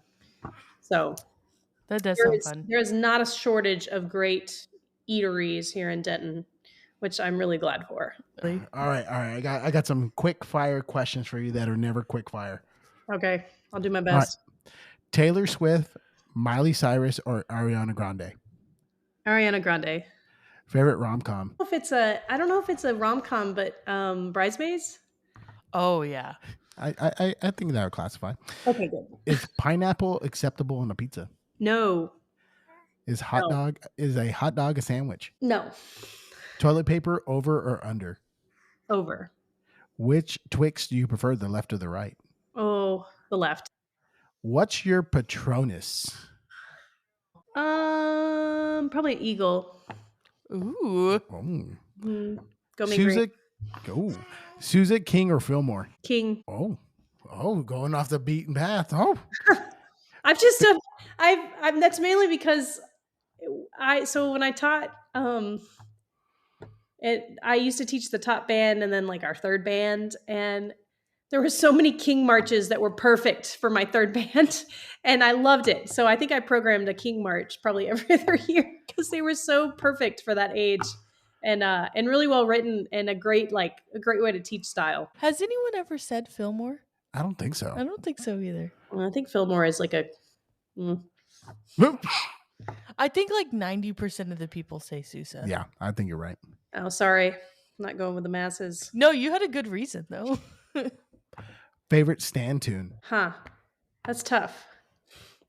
When I taught high school, there was this arrangement of Dance Again by J-Lo. I think that Kim said that was her favorite one. I love that one. I I think have to it's look great. into that one. I know. And you can like loop it, which is the best part. If So- Kim and Amy both say that, I trust their judgment. That one is, I like that one. I don't know if it's still hip, but I love it. Worst stand tune? Oh, Louie. If anybody even does that, I don't even know. That's like middle school vibes. Good answer. Oh man, Louis. Who do you text the most? Oh, probably my mom. Good answer. Do you have a favorite store? Well, oh gosh. I think this is going to sound so American of me, but I really like Sam's Club. I love Sam's. Respect. Not even because of like anything. I just love to go in there and see what they have. That's what I love doing at Sam's too. Like I got this North Texas. It came in green and black, and I use it every day. And it's like perfect. Branded and everything. If you had a walk-up song, what would it be? No, That's a tough question. it is. I think it would be like the Star Wars opening credits. If you had a spy code name, what would it be? These are really hard. I don't know. I was gonna say, I I feel like Mean Green would be a good spy code name. I would say Kiki Green. There we go. Kiki Is there Green. a movie you enjoy quoting the most? Well, there is a movie, Spaceballs gets quoted a lot in my circles, but also Anchorman. I don't know why those movies are on the short list. And then also Lord of the Rings. I do a lot of like potatoes, boiled mushrooms. Yeah. That's a good quote. You know they're coming out with the Spaceballs too, right? Yes, I saw that yesterday. I'm like, Oh, man. about that. I hope they don't ruin it. Yeah. Yeah. I mean, Mel Brooks is still being involved. Do you know the lore about the the Spaceballs merchandise? I don't know. So because it's so similar to like Star Wars, Mel Brooks had to ask George Lucas for the rights to perform, like to make the movie. And the caveat was that Like the original movie. yes. So the deal was is that Mel Brooks could not sell any merchandise for Spaceballs. And that's why that whole entire bit is there in the middle of the movie. Oh, I did not know that. Yeah. So that's the whole entire reason. I wonder if that's going to be true for the second one. Yeah. It's an interesting question. If someone played you in a movie, who would it be? I think what's her name from Bridesmaids? Kristen Wiig. Yeah. I can see it. I can see I that. feel like I can she see could it. do a good job. Okay. What's your go-to karaoke song? Oh, I'm such a dork. I really am. This is gonna sound so lame. I'm sorry, everybody in the universe. But I love to sing Phantom of the Opera. Do you have a favorite musical? I love Phantom of the Opera. Okay. I'm glad somebody else does. We got to get Amy at karaoke at Team EA. That would be. I love it. It's such a dork. I mean, I'll sing other things too, but I just like let me belt that out. I would like to sing Tiny Dancer. Ooh, yeah. When I was at the dentist the other day, they were like drilling into my teeth, and that was the song. Oh my God. I was like, this is such a good song. If you could have any animal as a pet, what would it be? Like apart from my dog? Yes. I feel like a flying squirrel would be fun. Ooh. That would be fun. Cute and cuddly, but like, a little bit rambunctious. Okay, No, I'd have a mini pig. A mini pig. Oh. Yeah. Yeah, sorry. I Pigs are forgot that one. cute. Yeah. No, they're stinky. They're cute though, They're especially stinky. when they're small. Mm-hmm. That's why you can say mini pig. It stays small. Mini pig. Mini oink, oink. Just like if you thought that Waffles was a mini Labradoodle. Oh my God. If you could have any one superpower, what would it be? I would want to fly. Be able to fly. Mm-hmm. Any particular reason? When traffic's bad, I'm like, I don't want to just sit in there. I would like to just get to my destination. So maybe teleport would be better. I don't know. Yeah, I worry about bugs with the flying thing. Well, and then like weather. That's very practical of you. Yeah. Yeah. I mean, you ever look at your windshield whenever you're? Oh, yes. Yeah. It's true. You'd have to wear like a mask of some sort. I've skydived 15 times. Excuse me? 15? Yeah, that's my fun fact. Now everybody knows. That's a lot of times. Mm-hmm. And they do make you wear like you have to like put stuff because I assume you might hit something. Have they been all like? How many like tandem dives have you done? I only did one tandem, and so the rest have been on your own. Yep. Wow. You're a pro. That's like admirable. It's intense. It's one of the most terrifying experiences of my life. Is it something you do every so often? No, I signed up to do it one summer and I did it like for a week. And I did it 15 times in a row. Okay. It was an intensive. Okay. Yes, it really was. Because to be certified, to be a Class A certification, you have to do 25 jumps. And on each jump, you have to do like a different like thing, like because they teach you all these like maneuvers that you have to do. I only got to 15, and then I had to go home. But yeah, it was that the idea is that you do it like as an intensive, and you get it all done, and then you're certified. I'm like imagining the scene in Forrest Gump where you get to like dive 15 and you're like, I think I'm tired now. I mean, I'm not so far from that. I don't know. Like by the time I got to the end, I was like, I'm good. Because it really is like, it like sends your adrenaline through the roof. Yeah. And then, so it's kind of hard to do. Like, it's a different type of tired. Yeah. Yeah. I was like, I'm good. 15 is good. That's funny. Now the question we ask all our guests is this: is there a Dairy Queen in your hometown? Yes. Well, I don't know if it's still there. Well, now my next question is: do you have a Dairy Queen order? I I just like I don't even know if they call it this because I usually confuse it with my Sonic order. But I just like the like Oreo. Oreo Blizzards? Yeah. Anything with Oreos mushed into it, I will eat. I think That's respectable. That's a solid answer. We have you ever seen the social media person that's called your favorite band teacher? Yes. Okay, we interviewed him last week. Uh-huh. Actually, no, not last It week. was a few days ago. It was Feels like Wednesday. so It was long ago. Wednesday. What's his name? Ryan Ryan. Ashley. Okay. And so we interviewed him, and he's based out of Arkansas. Arkansas. Oh, I didn't know that. Okay.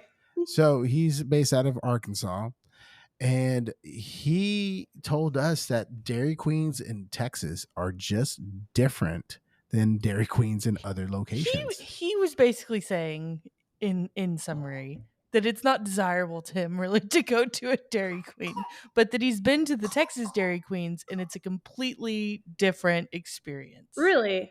Well, so last year, I was trying to get an ice cream cake for my sister-in-law. And the first place I went to was Dairy Queen because I was like, they have a whole thing, right? And I went there and they're like, oh, we don't sell those anymore. And I was like, what? That's crazy. I thought that was like a staple of Dairy Queen. No, somebody lied to you. I think you can still buy an ice cream cake at most at functional Dairy Queens. Yeah. Well, then I went to Brahms and they didn't have any either. I think Baskin Robbins says. Is there an HEB in Denton yet? No, the closest one is like Frisco. HEB carries ice cream cakes too. That's one of my favorite fun facts about Jose is that when he proposed to me, he brought an ice cream cake. Oh, I sure did. I don't know why, but it was great. It was a good choice. I knew this is delicious. That's the last time I've had ice cream cake, I'm pretty sure, besides my birthday this year. Because I was like, you know what I haven't had in a while? Ice cream cake. So, bring back ice cream cakes. Take the hint. Yeah. That was a Butterfinger ice cream cake. It was good. That sounds good too. Do you have a favorite candy? I really like Heath bars. Ooh. Yeah, that was a close second to my Oreo choice. The thing about Heath Blizzards is like the cold makes them harder. So hard. Yeah, they're kind of like bricks. Yeah. Agreed. Doesn't make it very fun to chew. No. That's why I think I like Oreo. The Oreos are a little bit like easier to. I do love Heath though. Heath is delicious. I do love a Heath bar. Yeah, I got that from my dad. My dad loves Heath bars too. Yeah. Well, I think that's all I have. That's all I have for sure. Amy, do you have anything else for us? No, I thanks for letting me yap for a solid 3 hours. That's the thing about the yap is that you just don't realize how much time has gone by until you look at the clock and you go, "Oh." Yeah.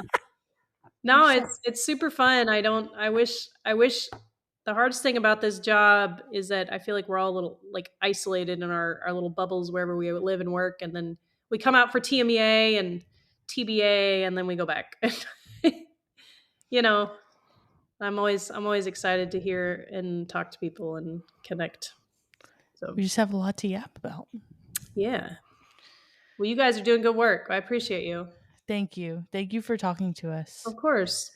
All right. Thanks for listening to Band Yap. We'll see you next time. Bye. We out.